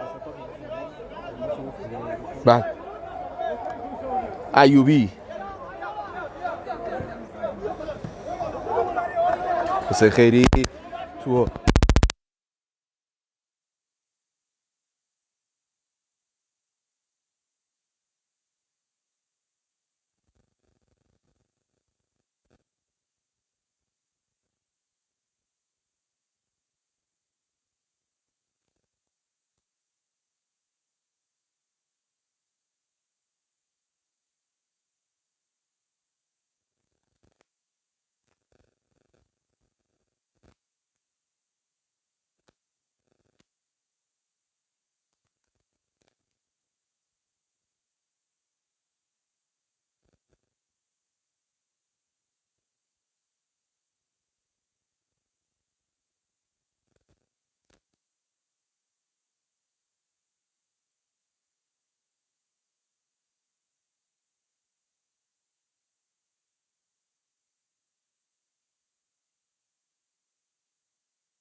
دوستان نوشهری که ما رو تماشا میکنه. حالا پیام بلند میفرسته، خوب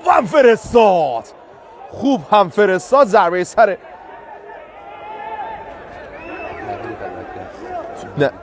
نوید فلاحتگر، یار شماره 4 از شهرداری نوشهر، با اختلاف اندک از بالای دروازه بیرون رفت، داخل چارچوب هم بود کامل. خب صدا برگشت و ما همراه دوستداران تیم داماش گیلاند از صفحه وارش اسپورت هستیم. صدای ما رو فکر کنم از این لحظه دارید. عذرخواهی میکنم یه لحظه بابت قطعی صدا. عرض میکردم اگر توپ داخل چارچوب بود، اشکان که تسلیم شده بود، احتمالاً گل دوم رو به ثمر میرسون فلاحتگر. حالا اشکان توپو میفرسته، ضربه سر سید علی یحیی زاده، برخورد سنگین، خطا اعلام شده. سیدعلی عکس‌زاده هم سرش گرفته و روی زمین افتاده و احساس ناراحتی میکنه.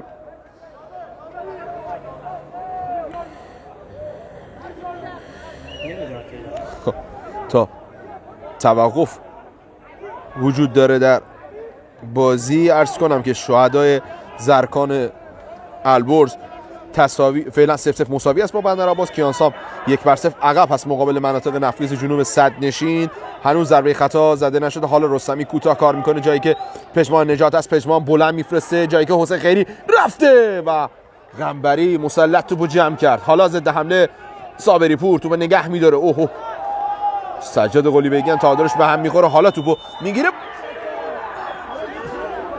دیگه، داره تصمیمات یه مقدار بس برانگیزتر میشه. این یکی میتونست خطا نباشه. پیام توانایی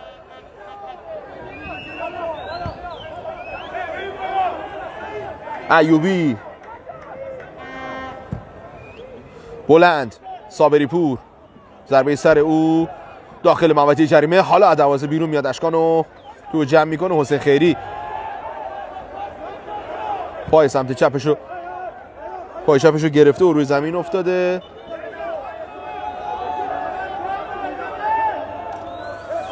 آریو اسلام شهرداری بم 0-0 مثل نوین کرمان نیروی زمینی 0-0. عرض کردم تیم شهدای بابلسر به مسافه بوشهریان نرفته و بازی 3-0 به سود بوشهر اعلام شده.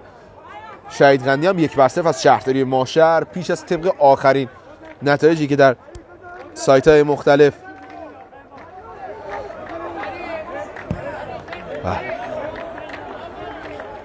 فرید همرنگ توپو در اختیار داماش قرار میده. کاپیتانشون هم گفت این آخرین باره که مثل که بازی فیر پلی رو انجام میدن. اشکان توانایی ضربه شروع مجدد ناقص و اشتباه. توپ هنوز سه حمله انجام نمیشه. همرنگ سعید طالبی این بار بدون خطا. رستمی کلانتر و پرتاب اوت. بله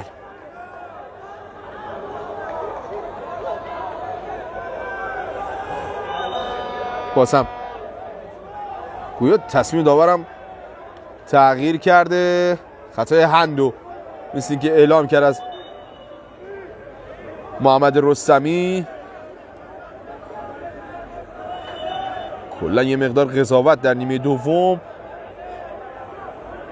یه ذره چربیده به سمت تیم نوشهر. بازم یه لحظه پرتاب اوتو گرفت، دوباره تصمیم تغییر کرد. حالا به هر حال ضربه خطای هند سمت راست زده خواهد شد. باز هم در متن کار پیام توانایی داور اشاره میکنه که بیاد عقب‌تر. پیام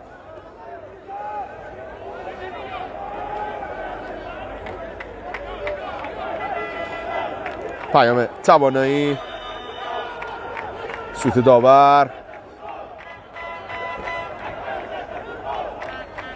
ارسال به داخل محوطه جریمه. باز هم فرستاده شده و این بار اشکان توپو بدون مزاحمت جمع میکنه.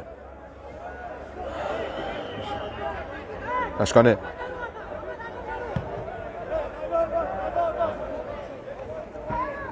باز هم ضربه سر امید کلانتر میزنه. ایوبی، حسین خیری، محمد رستمی، پژمان نجات، سیدعلی یحیی‌زاده. توپ خورده به دست بازیکن تیم حریف. خطای هند اعلام نمیشه. سعید دلاور پرس رو به عقب کار میکنن. فلاتگر ایوبی، کاپیتان ایوبی رو دستش داره. پیام توانایی رو ترجیح میده با قنبری در درون دروازه کار کنه. حالا ضربه او بلند هست، میاد جایی که عزیزپور از داماش به توپ ضربه میزنه. توپ رسیده به حسین خیری. واسم پیام توپو گرفته. پیام توانایی رو به عقب جایی که ایوبی رو دستش هست. دوباره خود پیام توانایی پاس یه مقدار فاصله داشت اما هر طوری است رسید به توپ. پیام پاسای تکسر به بازیکن تیم نوشهر. همرنگ رو به عقب. باز هم جایی که ایوبی از هر جای گیر کردن توپو رسوندن به کاپیتان خودشون. فلاتگر این بار بلند. پژمان نجات ضربه سر اول. رستمی، علی مصطفی هر جوری از توپ رسید به سجاد قلیبگی. در سمت راست عزیزپور حرکت کرده، رو به عقب سیامک رو میبینه. خود سیامک رو به جلو جایی که یحیی‌زاده درگیر است با ایوبی. یحیی‌زاده میچرخه، پاس به جلو. سجاد قلیبگی حرکت کرده از سمت راست، خود سیدعلی بیرون محوطه است. حالا قلیبگی انداخته جلو، به توپ نمیرسه قطعا و توپ از کنار دروازه بیرون رفت.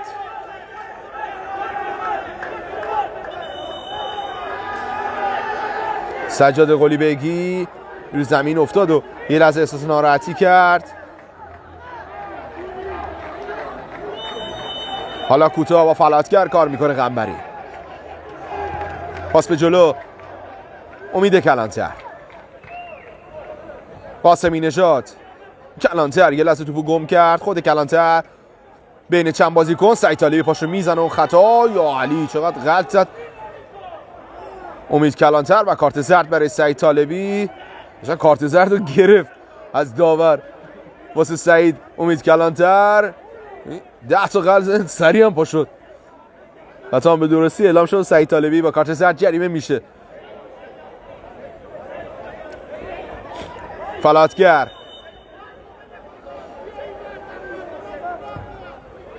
ایوبی.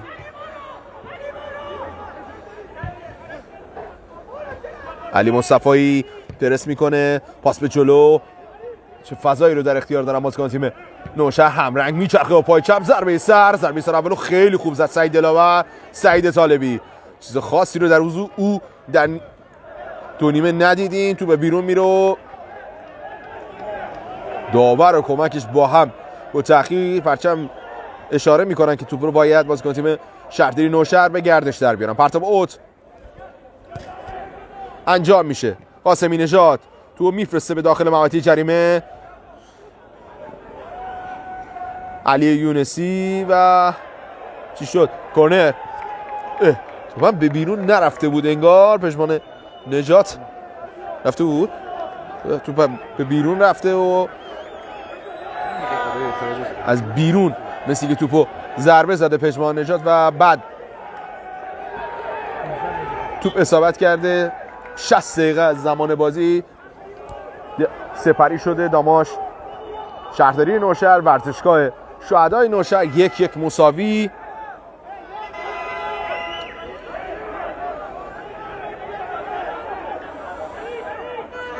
ضربه کورنر هنوز زده نشده، ارسال این بار خطرناک است. فلاتگر خودش اومد توپ ضربه زد، باز هم اعلام کورنر شده. دوباره توپ از همون نقطه باید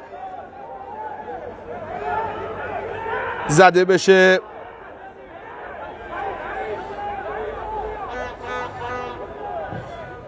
باز هم میفرسته، این بار اشکان نصف و نیمه مشت میکنه. توپ دوباره میره همون نقطه. چیکار کرد پویا عزیزپور؟ دوباره فرستاد برای پیام توانایی. محمد رستمی جا مونده، خودشو انداخت رو زمین. پیام توانایی خطا به درستی اعلام نمیشه. حالت دمنه. سعید طالبی فرار کنه خطرناک است، اما مهدی تونی عالی توپو به بیرون میفرسته و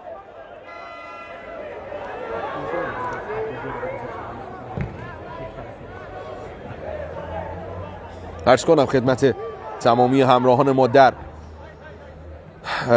وارشت اسپورت و آپارات که بازی رو به صورت زنده صدای ما رو میشنن. ما بنده به صورت همزمان هم برای صفحه هواداران داماشیگیلان و هم تیم میزبان در نوشهر بازی رو گزارش میکنیم. سعی میکنیم جانب اعتدال رو نگه داریم و به صورت بی‌طرف بازی رو گزارش کنیم. در همین لحظه هم اولین تعویض بازی انجام میشه. امید کلانتر از زمین بازی خارج شد و یاشار اسدنژاد به زمین بازی میاد. یه فرار صابری پور باز هم بلند میفرسته به داخل محوطه جریمه. پژمان نژاد ضربه سر اول رو میزنه. پژمان و توپ به بیرون رفته و پرتاب اوت باز هم به سود تیم نوشهر است. در این دقایق نوشهری‌ها دارن بهتر بازی میکنن. نیمه دوم انصافا داماش چیزی برای ارائه نداشته. هنوز نتیجه 1-1 مساوی هست. واسم مهدی تونی بلند میفرسته داخل محوطه جریمه. ضربه سر اول رو داماشی‌ها زدن. توپ نصف و نیمه میاد پشت محوطه جریمه. باز هم همرنگ خود همرنگ حرکت میکنه. یه پاس به داخل محوطه اشکان از دروازه بیرون میاد و مسلط تو جمع میکنه. سریع بازی رو آغاز میکنه.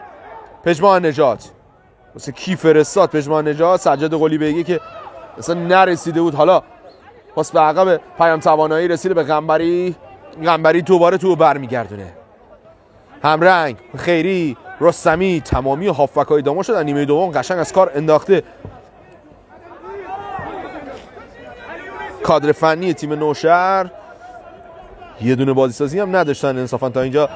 بازم سعید دلاور توپا میاد یکی پس از دیگری. حالا توپ اومده به سمت راست، ببینیم این حرکت به کجا میرسه. کم تعداد هستن داماژی ها. پاس بیرون پای سجاد قلیبگی. سعید طالبی اومده توپو گرفت. حالا علی مصطفی میچرخه. خود علی مصطفی تعلل های علی مصطفی. سجاد قلیبگی در سمت راست. پویا عزیزپور اورلپ رو انجام داده. قلیبگی هیچ جوره حاضر نیست پاس بده. سجاد قلیبگی میتونه گزینه اصلی تعویض باشه.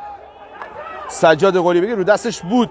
پویا عزیزپور توپو خیلی راحت تقدیم میکنه. دوباره داماژی ها صاحب توپ شدن. پرس نتیجه داد. بالاخره عرض اندام کردن دو تا هافبک‌های میانه داماش. بازم سیامک علیزاده توپو لو میده. علی مصطفی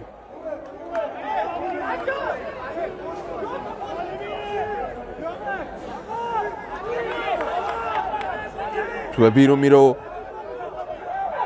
پرتاب انجام میشه. ایوبی هنوز داماش تعویض رو انجام نده. گویا یه بازیکن داره مهیای ورود به زمین میشه. من هنوز ندیدم کدوم بازیکنه. امیرخانی 27 دفاع اضافه میکنه مثل اینکه. حالا ببینیم امیرخانی جای کدام بازیکن به زمین میاد. قابلیت بازی هم در دفاع آخر و هم هافک دفاعی رو داره. پویا امیرخانی به هر حال علیرضا امیرخانی. سید علی یحیی‌زاده. سیامک علیزاده. یحیی‌زاده پاس بیرون پا. علی مصطفی توپو نگه میداره. خود علی مصطفی باز هم نگه میداره. سیامک علیزاده برد به سمت چپ جایی که سعید طالبی صاحب توپ شده. خود سعید طالبی نگه میداره با پای راست میفرسته داخل محوطه بدون مزاحمت. قنبری توپو میگیره. دوباره سمت چپ صابری پور. 1-1 مساوی. پیام توانایی. ایوبی هنوز تعویض انجام نشده. یونسی کوتاه کار میکنه. سعید دلاور توپ حالا رسیده. 3 در مقابل 3 هستن. علی مصطفی اورلپ رو انجام میده. خود علی مصطفی. سعید طالبی حواسش نبود چقدر خوب است پشت سر اومد. تونی توپو گرفت. یه پاس به جلو. باز هم فرار پشت مدافعین علی یونسی عالی. سعید دلاور میاد پوشش میده. توپم به بیرون میزنه و پرتاب اوت به سود تیم شهرداری نوشهر هست. حالا بالا میکشه تیم شهرداری نوشهر. پرتاب اوت. تونی صحنه قبل انصافا از پشت زیرکی کرده. توپ از چنگ سعید طالبی در آورد. همون موقعیت هم تبدیل ضد حمله شده. یه پرتاب اوت به سودشون اعلام شده. کوتاه بله با کاپیتان ایوبی جلوی پناه تیم نوشهر هست. ارسال داخل محوطه. ضربه سر یار شماره 10 توپی که آرام میگیره در آغوش اشکان. «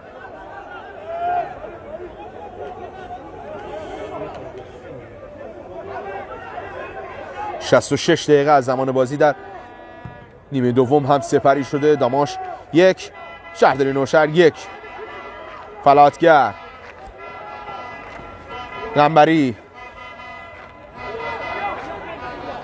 پیام توانایی. خود پیام خیلی حرکت کرده در سمت چپ.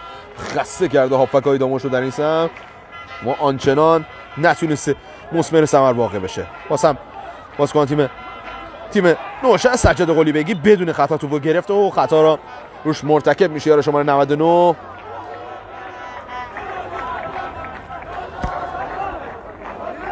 یار شماره 99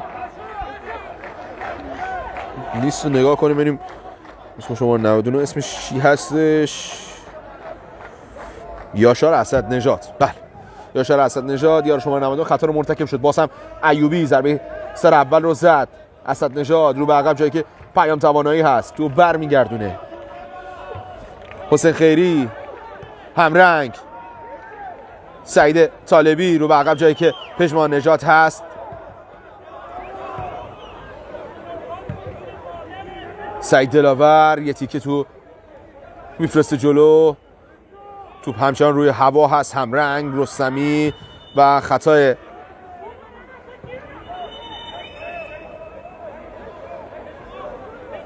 خطا محمد رستمی اعلام میشه.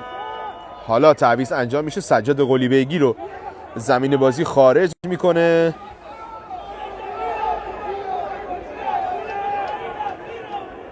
سجاد قلیبیگی از زمین بازی خارج میشه. سعید طالبی میاد به سمت راست. گویا امیرخانی رو در سمت چپ بازی میده. من ندیده بودم این فصل امیرخانی در وینگ آره کاملا تغییر سیستم داره میده اکبر میساقیان. ببینیم این تعویض و این تغییر سیستم چه نتیجه‌ای رو برای داماش در بر خواهد داشت. امیربگی حالا سری میاد به بازی، از پشت سر اضافه میشه. علی مصطفی همرنگ رو به عقب با فلاتگر کار میکنه.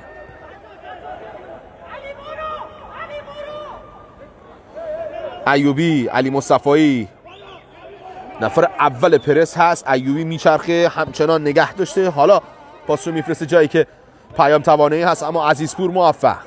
همرنگ، دوباره همرنگ، پاس به داخل محوطه، یه فرار. ببینیم این ضربه رو چقدر خوب تک کرد حسین خیری. الحق و الانصاف صحنه جزایی بود. چه پاسی داد همرنگ. اما علی یونسی نتونست دروازه رو باز کنه. پویا عزیزپور. نتیجه 1-1 مساوی است. ببخشید مهدی تونی دورخیز میکنه. حالا پرتاب بلند تونی میاد به محوطه جریمه. امیرخانی همرنگ از راه دور. این ضربه بعد چه توپیو گرفت اشکان توانا. ضربه خطرناک بازیکن تیم شهرداری نوشهر و دفع توپ عالی بازیکن تیم داماش. اشکان فعلا داماش رو تو این بازی نگه میداره. نتیجه همچنان 1-1 است. شور اشتیاقی رو به وجود آورد این ضربه. حالا کورنر از سمت راست دروازه تیم داماش گیلان باید زده بشه. دیارگیری های منتومن همه جلو کشیدن. داماشی ها کاملا در محوطه جریمه خودی فرو رفتن. حالا اشکان بدون مزاحمت توپو جمع میکنه و یکی هم پاشو لگت کرده یا چی. اشکان روی زمین افتاد، بلافاصله هم بلند میشه از جا. ضربه اشکان میاد به مقابل محوطه جریمه. بالاخره یه اشتباه هم کرد ایوبی. سعید طالبی در عرض حرکت میکنه از پشت سر. خطا، نه خطا اعلام نمیشه.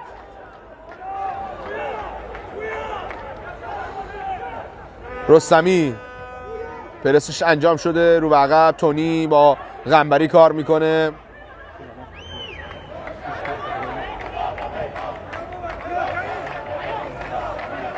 پیام توانایی بلند واسم علی یونسی. تاثیر اول داخل محوطه جریمه.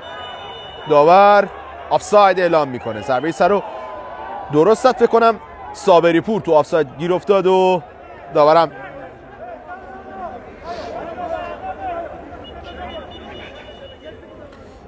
نیمچه بدن این گویا تو آفساید قرار داشت صابری پور. داور هم به درستی پرچم زد و آفساید اعلام میشه.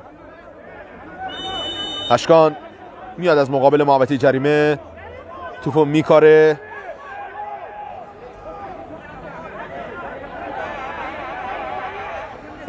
بلند قاسمی نژاد، اسد نژاد، یه پاس به پشت مدافعین تیم داماش گیلان. حسین خیری خیلی خوب میاد پوشش میده. علی یونسی یه مزاحمتی ایجاد کرد. حالا حسین خیری، سید علی یحیی‌زاده، ضربه سر اول عالی صابون. پیام تواناییان ناموفق. سعید طالبی کنارهای محوطه جریمه توپ گرفته، رو به عقب با علی مصطفی کار میکنه. هیچ بازیکنی رو دستش نیست، ترجیح میده به رو عقب با پویا عزیزپور کار کنه. عزیزپور دوباره علی مصطفی خودش توپو میندازه جلو. پیام جا گذاشت. بله خطا اعلام میشه از پیام توانایی. زرنگی کرد و خطا رو گرفت علی مصطفی، هافبک ریزنقش تیم داماش گیلان. آقای گل این فصل تیم داماش هم هست. سعید طالبی خواهد ضربه خطا رو بزنه. ایوبی هم قشنگ تو میاره همون جایی که خطا انجام شده. خودش هم میره داخل محوطه جریمه. سرزنهای داماش جلو کشیدن. از داماش 3 نفر تو زمین ما باقی موندن. ارسال خوب نیست. تمام این شوری مجددا رو بد فرستادن بازیکن تیم داماش. علی مصطفی از راه دور میخواد به توپ ضربه بزنه. دوباره سعید طالبی رو همون حوالی صاحب توپ میکنه. پیام رفته به استقبالش.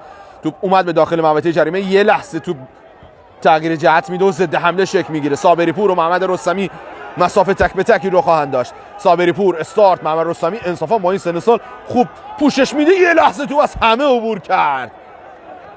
عبور کرد و حسین خیری، علی مصطفی، اسد نژاد پرس کرد. نتیجه هم 1-1 مساوی هست هنوز.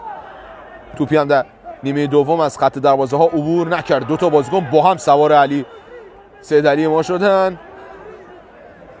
خطا هم اعلام شد.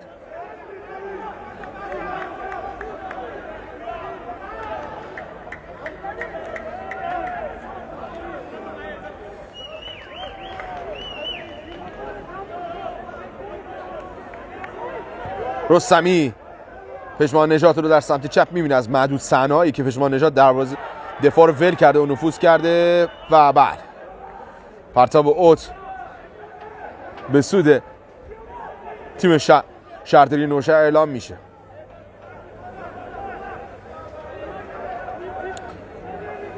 حالا پرتاب انجام میشه. یا علی، دو سه تا بازیکن رفتن تو هم. خطا اعلام شد به سود تیم نوشهر. همرنگ سری بازی رو آغاز میکنه. قاسمی نژاد یه پاس به جلو، توپ لو رفت. علی مصطفی درگیر با اسد نژاد. سعید دلاور میاد رو پای راستش. رستمی، مصطفی، ضربه او ارتفاع زیادی اما زیاد دور نشد. سعید طالبی که یه کارت زرد رو هم گرفته سعید طالبی تو نیمه اول. نیمه دوم امید کلانتر که از بازی خارج شد. 75 دقیقه از زمان بازی سپری شد و نتیجه همچنان 1-1 مساوی هست. پرتاب اوت جایی که شما نمیبینید متاسفانه، حالا به زورم میگیره تصویر بردار ما علیرضا مؤید. مرسی. سعید طالبی تو نگه داشته بین چند بازیکن، تو لو میره. همرنگ به خوبی توپشو گرفت. واسه نیمه دوم خیلی حوصله سربر بود. خطا به درستی اعلام شد. خطای حمد سیامک علیزاده. داماش حالا تعویض تهاجمی رو هم انجام میده. میاد یزدانی یار تازه وارد برای داماشی ها به زمین بازی خواهد آمد.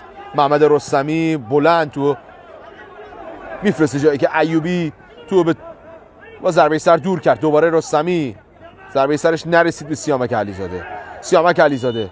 خطای او بر روی همرنگ اعلام میشه. ایوبی توپو سری به بازی در آورد.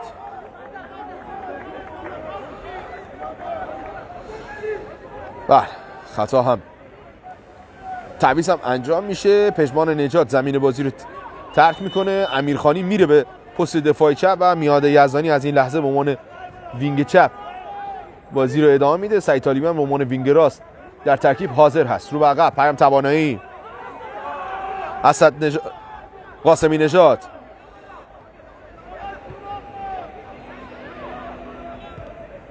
همچنان درگیر هستن. امیرخانی و پرتاب اوت به سود تیم نوشهر.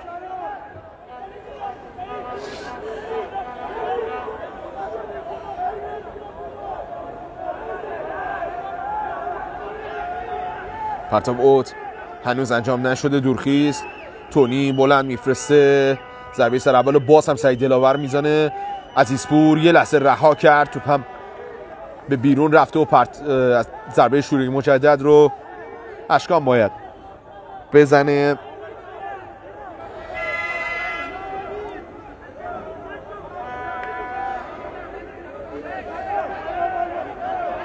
هلوش 80 دقیقه از زمان بازی سپری شده. نتیجه 1-1 مساوی است. اشکان داماش با این نتیجه 31 امتیازی میشه. با توجه به اینکه ببینیم سایر بازی ها چه خبره. نفتگاز گچساران هم 1-0 کیانسامو شکست در دیدار همزمان. خب بریم. بله، نتایج همزمان رو هم خدمتتون عرض کنیم.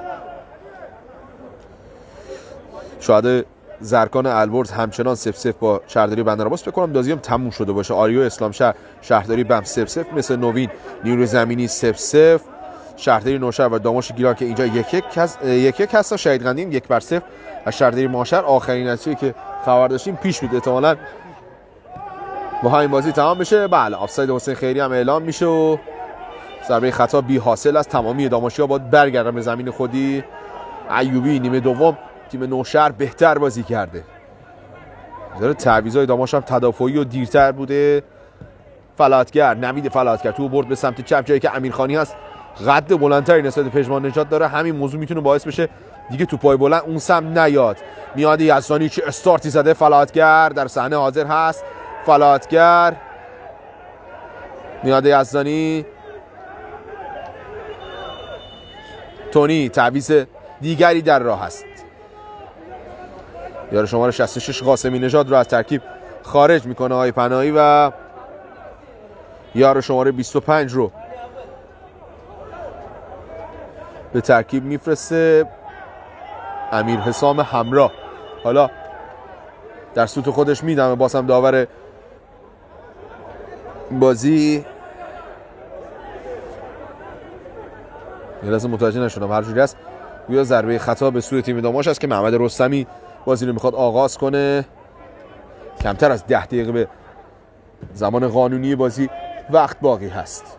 سعید طالبی ضربه سر اول و توپ که از کنار دروازه بیرون میره. داماش اصلا ضربه آهنگ و بوی گل رو نداره با توجه به اینکه خط پرس داماش هم تازه یه لحظه اومده بالا و سعی میکنن بیشتر در زمین خودی پرس کنن و گویا به یک امتیاز میخواد بسنده کنه کادر فنی تیم داماش گیلان. سیامک علیزاده ضربه سر اول رو همرنگ زد. صابری پور توپو خیلی شانسی گرفت و بی هدف زد. تونی و امیرخانی اسخایی امیرخانی هم نمیپذیره. مهدی تونی امیرخانی بلند پرتاب میکنه. ضربه سر اول رو بازیکن تیم شهرداری نوشهر میزنه تو به بیرون رفته و پرتاب اوت به سود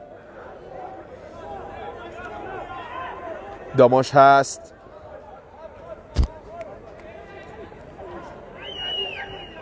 بازی بد.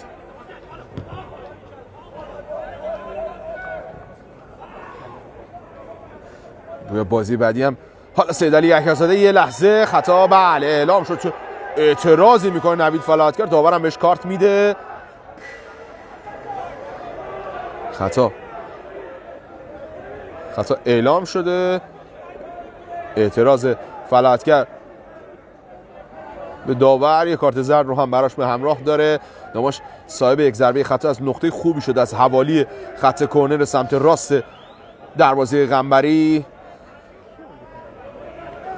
که از اعضای کادر فنی تیم نوشهر در اون صحنه حاضر است و همون حوالی با داور صحبت میکنه. میاد یزدانی میخواد به توپ ضربه بزنه. داماش اگر در این دقایق صاحب توپ بشه چند دقیقه آخر رو طوفانی خواهیم داشت اگر به گل برسه. البته ببینیم میاد یزدانی چطور میفرسته. میاد داخل محوطه ضربه سر اول عالی زد. علی یونسی رو تیر یک توپ قطع کرد. عزیزپور امیرخانی واسه امیرخانی خوبم نبود. هر جوری است میاد یزدانی تو گرفت. خود میاد یزدانی یه بازیکن عالی از پیش رو برداشت. خودش به حرکت انفرادیش ادامه میده. همرنگ حالا ضد حمله 3 در مقابل 3 هستن. اگر امیرخانی از پشت سر قطعا خطا هست. داورم دست به جیب نمیشه و فعلا ترجیح میده با کارت زرد جریمه نکنه امیرخانی رو.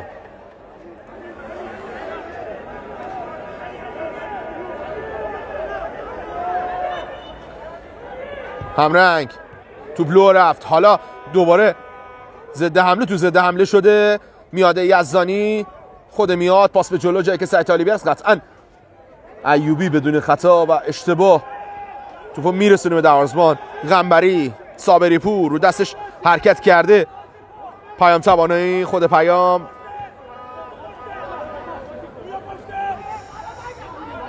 اسد نژاد نه محمد زینال خیری بود که توپو در اختیار داشت. سیامک علیزاده ضربه سرش تو بیرون رفت. تعویضای داماش یه مقدار باعث شد توپو در اختیار بگیرم. میاد یزدانی اسخایی هم میکنه بابت اینکه یکی دو تا صحنه قبل پاس نداد. محمد رستمی خطا اعلام نمیشه. محمد رستمی یه لحظه وایساد، هنوزم داره اعتراض میکنه. سمت راست صابری پور رو دست شرکت کرد. پیام ارسال به بیرون قطعاً.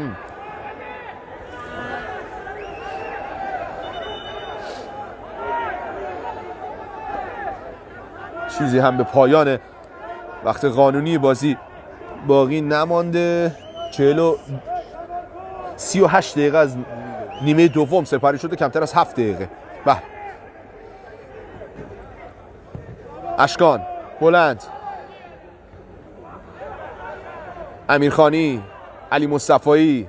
خود علی مصطفایی میاد یزدانی رو دستش داشت، خود میاد بین دو بازیکن فرار کرده. سعید طالبی هم حرکت کرد، همچنان پاس نمیده. داور حالا در خط سوت خودش میدم و میتونست آوانتاژ بده. بازی در جریان بود. میاد یزدانی یه مقدار قشنگ تیمو کشید بالا با اومدنش به زمین. خسته شده بودن وینگرای چپ و راست تیم داماش. اومدن میاد یزدانی یه مقدار نفس تازه‌ای رو به تیم داماش گیلان بخشیده. خود میاد میخواد ضربه خطا رو بزنه. در فصل آخری که داماش در لیگ یک حضور داشت، میاد یزدانی اکثر بازی‌ها رو فیکس بود، گل‌های حساسی هم به ثمر رسوند. خود میاد یزدانی میفرسته داخل محوطه جریمه، در دروازه خارج شد قنبری و خطای بازیکن تیم داماش گیلان اعلام شده.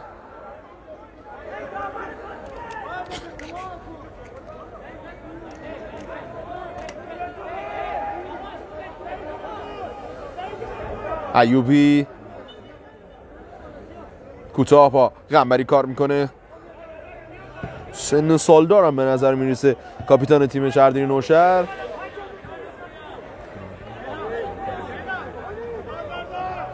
یه سابقه لیگ برتری هم داره، 14 سال لیگ برتر تو تیم سایپا بازی کرده.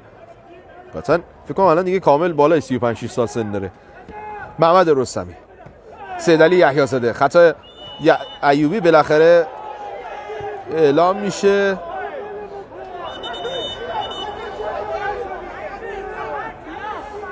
خود ایوبی هم همچنان معترضه.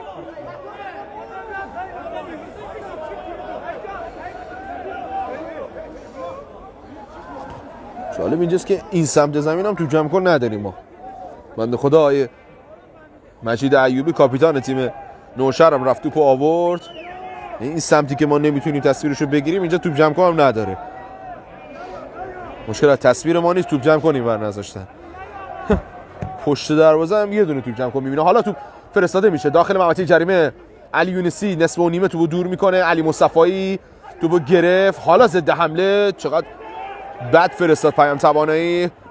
عزیزپور ضربه سر او خوب نیست. همرنگ حالا پشت محوطه جریمه. همرنگ از راه دور با پای چپ یه جورای شانسی میرسید به علی یونسی.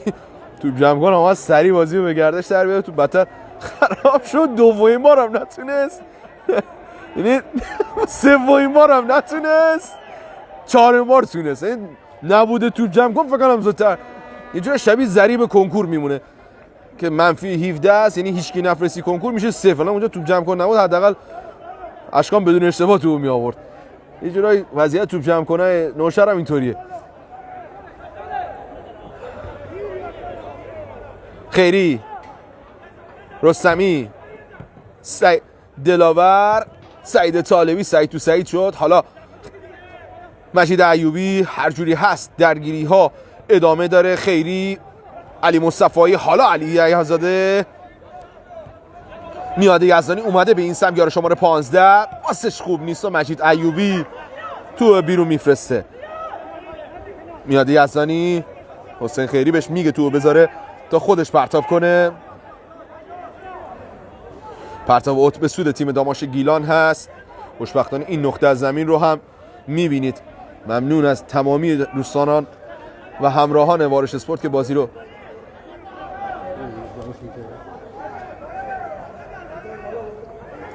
هر دو تیم رقیب و مستقیم تیم داماش هم بردن. این پرتاب خوب نبود. امیرخانی خوب اومد تاثیر گذاشت. علی مصطفایی میچرخه. حالا سیدعلی یحیی‌زاده اینجا چیکار میکنه؟ سیدعلی یحیی‌زاده توپش هم بیرون رفت. اصلا شاهکاری بود دیگه این صحنه، دیگه از نفسم افتاده یه جورایی. سیدعلی یحیی‌زاده پرتاب اوت توسط پیام توانایی انجام میشه. میاد یزدانی، یحیی‌زاده با سینه میکاره برای مصطفی، سریع این بار توپو میرسونه به سیامک علیزاده سمت چپ. علیزاده خودش داره اوورلپ میکنه. سعید طالبی اگر توپو از دست نده دوباره تو عرض. سعید طالبی هیچ کسی هم رو دستش نیست، میاد رو در سمت مقابل میبینه. عزیزپور رو به عقب، رستمی نزدیک شده. نماش بالاخره به 7-8 ضرب تو حمله رسیده. حالا رو به عقب هم زدن. رستمی، خود رستمی میچرخه، کسی هم رو دستش نیست. حالا سعید طالبی رو میبینه. سعید طالبی میتونست زودتر به سیامک علیزاده پاس بده تا اینطور توپ لونر فلاحتگر. سعید طالبی و توپ به بیرون میره و پرتاب ضربه شوری مجدد از کنار دروازه با توسط قنبری زده بشه.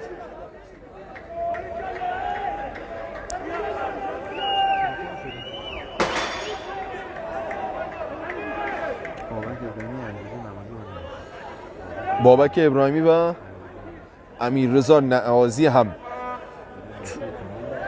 مهدی تونی رو کشید بیرون. من میخواستم بگم چرا مهدی تونی هر بار گفتم خندم گرفت، چون یه جوری هم لقب بنده با فامیلیشون یکیه. دوتا مهاجم اضافه میکنه آقای پناهی و تیم رو تهاجمی میکنه. یه مدافع هم از بازی که تونی باشه کشید بیرون. این هم کارت زرد برای سعید دلاور. ایوبی میخواد ضربه خطا رو بزنه، یارو با سابقه و کاپیتان تیم شهرداری نوشهر. ایوبی حالا میفرسته داخل محوطه. ضربه سر اول رو بازیکنان تیم نوشهر میزنن. این هم ضربه یار شماره 99 اسد نژاد، اشتباه نکنم 5 دقیقه هم وقت اضافه. بله اسد نژاد بود که تو بیرون زد. 5 دقیقه هم اوقات طلب شده برای نیمه دوم لحاظ میشه. بکنم الیاس صالحی است.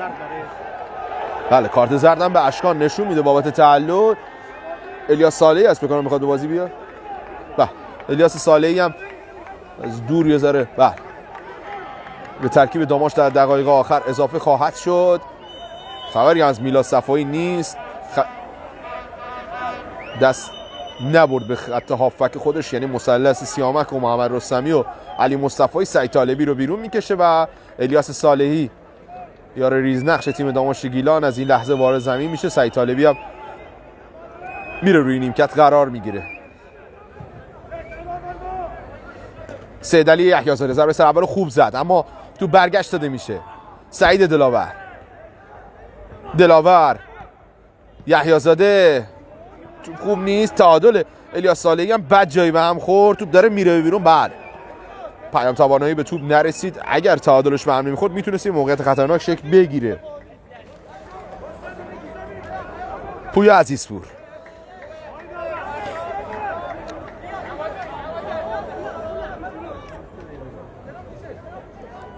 صالحی با سر. پیام توانایی توپ علی یونسی ضربات تو سر پشت هم. توپ خورد به صورتش یا دست. حالا انصافا هم درست داره میگه. توپ به فکش خورد و خطای هند نبود. بدونه انقدر اعتراض کرد داور کارت میگه تو رو خدا کارت نده. انصافا حالا کارتش به خاطر اعتراض بود ولی خطای هند نبود. انصافا بنده خدا واسکش شماره 38 داشت اعتراضش به جا بود ولی کارت زرد رو هم دریافت میکنه بدون هیچ گونه جانبداری. میتونیم بگیم که این صحنه جزو تصمیمات بحث برانگیز داور بازی بوده. یار تازه وارد از نوشهر کارت گرفت. تیم نوشهری که مستقیما توسط شهرداری این شهر اداره میشه و تیمداری رو خود شهرداری داره به طور مستقیم انجام میده. چیزی که تو رشت میگن اصلا امکان نداره آقا، اصلا گناه کبیره است تو اگه انجام بدید تخلف و دعواتون دوام میکنن. اصلا شهرداری جمع میکنن میگن دهیاری بزنین. اینجا ولی اینطور نیست. کلا همه جای کشور شهرداری بندرعباس هم همین وضعیت رو داره و خود شاهین تاوان بوشهر هم توسط شهرداری بوشهر اداره میشه. اما پیام توانایی این کارت هم درست بود، بی احتیاطی کرد صالحی. پیام توانایی هم میتونه پاشه. ایوبی دایش 2 تا کارت زرد و بازیکنان رشتی گرفتن برای تیم خودشون. اونور امید کلانتر سعید طالبی رو باعث شد، اینورم پیام توانایی با الیاس صالحی تازه نفس است و پرس میکنه. آخرین موقعیت خواهد بود قطعا. تمام کادر فنی داماش دارن نکاتی رو گوش زد میکنن. امیرخانی رو به عقب، آخرین ارسال داخل محوطه جریمه. اشکان که توپی رو در آورد، صحنه زیبایی رو شاهد بودیم. چه ضربه سری زد، فلاتگر بود فکر کنم. چقدر خوب زد و چقدر خوب گرفت اشکان. دوباره کرنر، آخرین موقعیت، آخرین بخت تیم شهرداری نوشهر برای زدن گل پیروزی. نتیجه 1-1 مساوی هست. ببینیم ضربه کرنر، همرنگ میفرسته اشکان. بله این بار دیگه توپو جمع میکنه و اشکان توانا امروز انصافا عالی بود. اشکان توپو گرفته، کارت زرد هم داره، زیاد هم اینوار تعلل نمیکنه.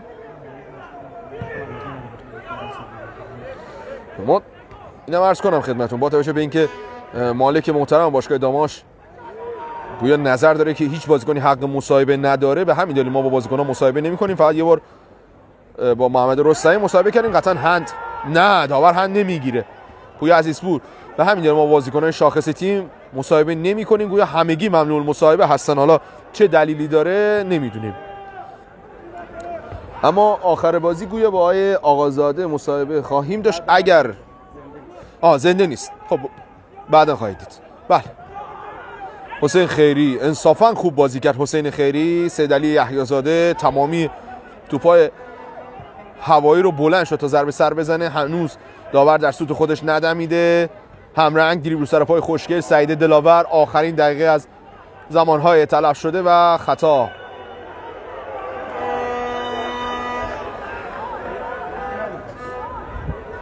دیگه بعید میدونم وقتی مونده باشه و کارت قرمز به علی یونسی بازیکن شماره 10 به دلیل اعتراضهای مکرر به بازیکن شماره 10 از نوشهر کارت میده. یا علی آقای پناهی دوباره ریخت تو زمین. ندیدیم چی شد، یه لحظه کارت زرد داد. بازی هم دیگه تمام بود. میره با علی نظیفکار داره بحث میکنی. حسین محمدی مربی دوازمانای تیم داماش اصلا چرا واقعا بازی تمام شده دوباره به جنجال کشیده شد.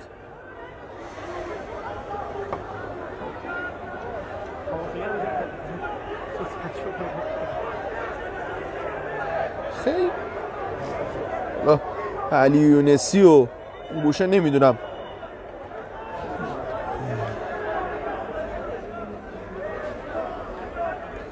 علی یونسی و یکی باید بیرون زمین ببره، هر جوری هست میخواست برگرده دعوا کنه، بالاخره از زمین بازی خارج میکنن.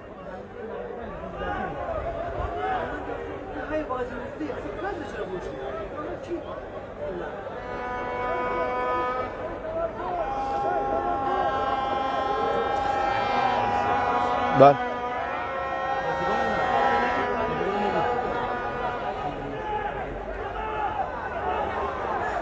هنوز جو متشنج هست. یونسی دوباره میخواد بیاد به زمین، ماشاءالله بیخیال هم نمیشه علی یونسی. دقیقه 95 دیگه چیکار میخوای بکنی؟ واقعا برگشت به زمین و جنجال واسه چیه؟ تشکر ویژه هم داریم مجدد از تمامی همراهان ما در وارش اسپورت که با این وضعیت اینترنت و اختلالات از ابتدای بازی چیزی حدود 300 نفر همراه ما بودن و بیشتر از 300 نفر قطعا همراه ما بودن. گزارش بازی رو شنیدید. این هم سوت پایان. نیروی نظامی هم میاد به زمین. علی یونسی هم داره میاد که جنجالی به پا کنه. انصافا تصمیمات داوری آنچنان هم بحث برانگیز نبود به جز این حالا اخراج که شماره من شما داشته باشید این سال و بله حالا هر جوری هست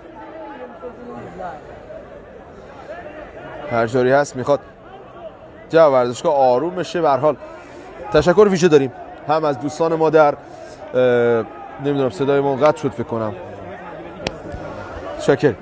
تشکر ویژه حداقل از بخش رسانه‌ای تیم شهرداری نوشهر. انصافا مهمان نوازی رو به نحو احسن به جا آوردن و شرایط ورزشگاه جوری بود که ما تونستیم به راحتی گزارش کنیم و عوامل رسانه‌ای تیم شهرداری نوشهر هم الحق و الانصاف به درستی و نحو احسن مهمان نوازی کردن. خیلی ممنونیم ازشون. از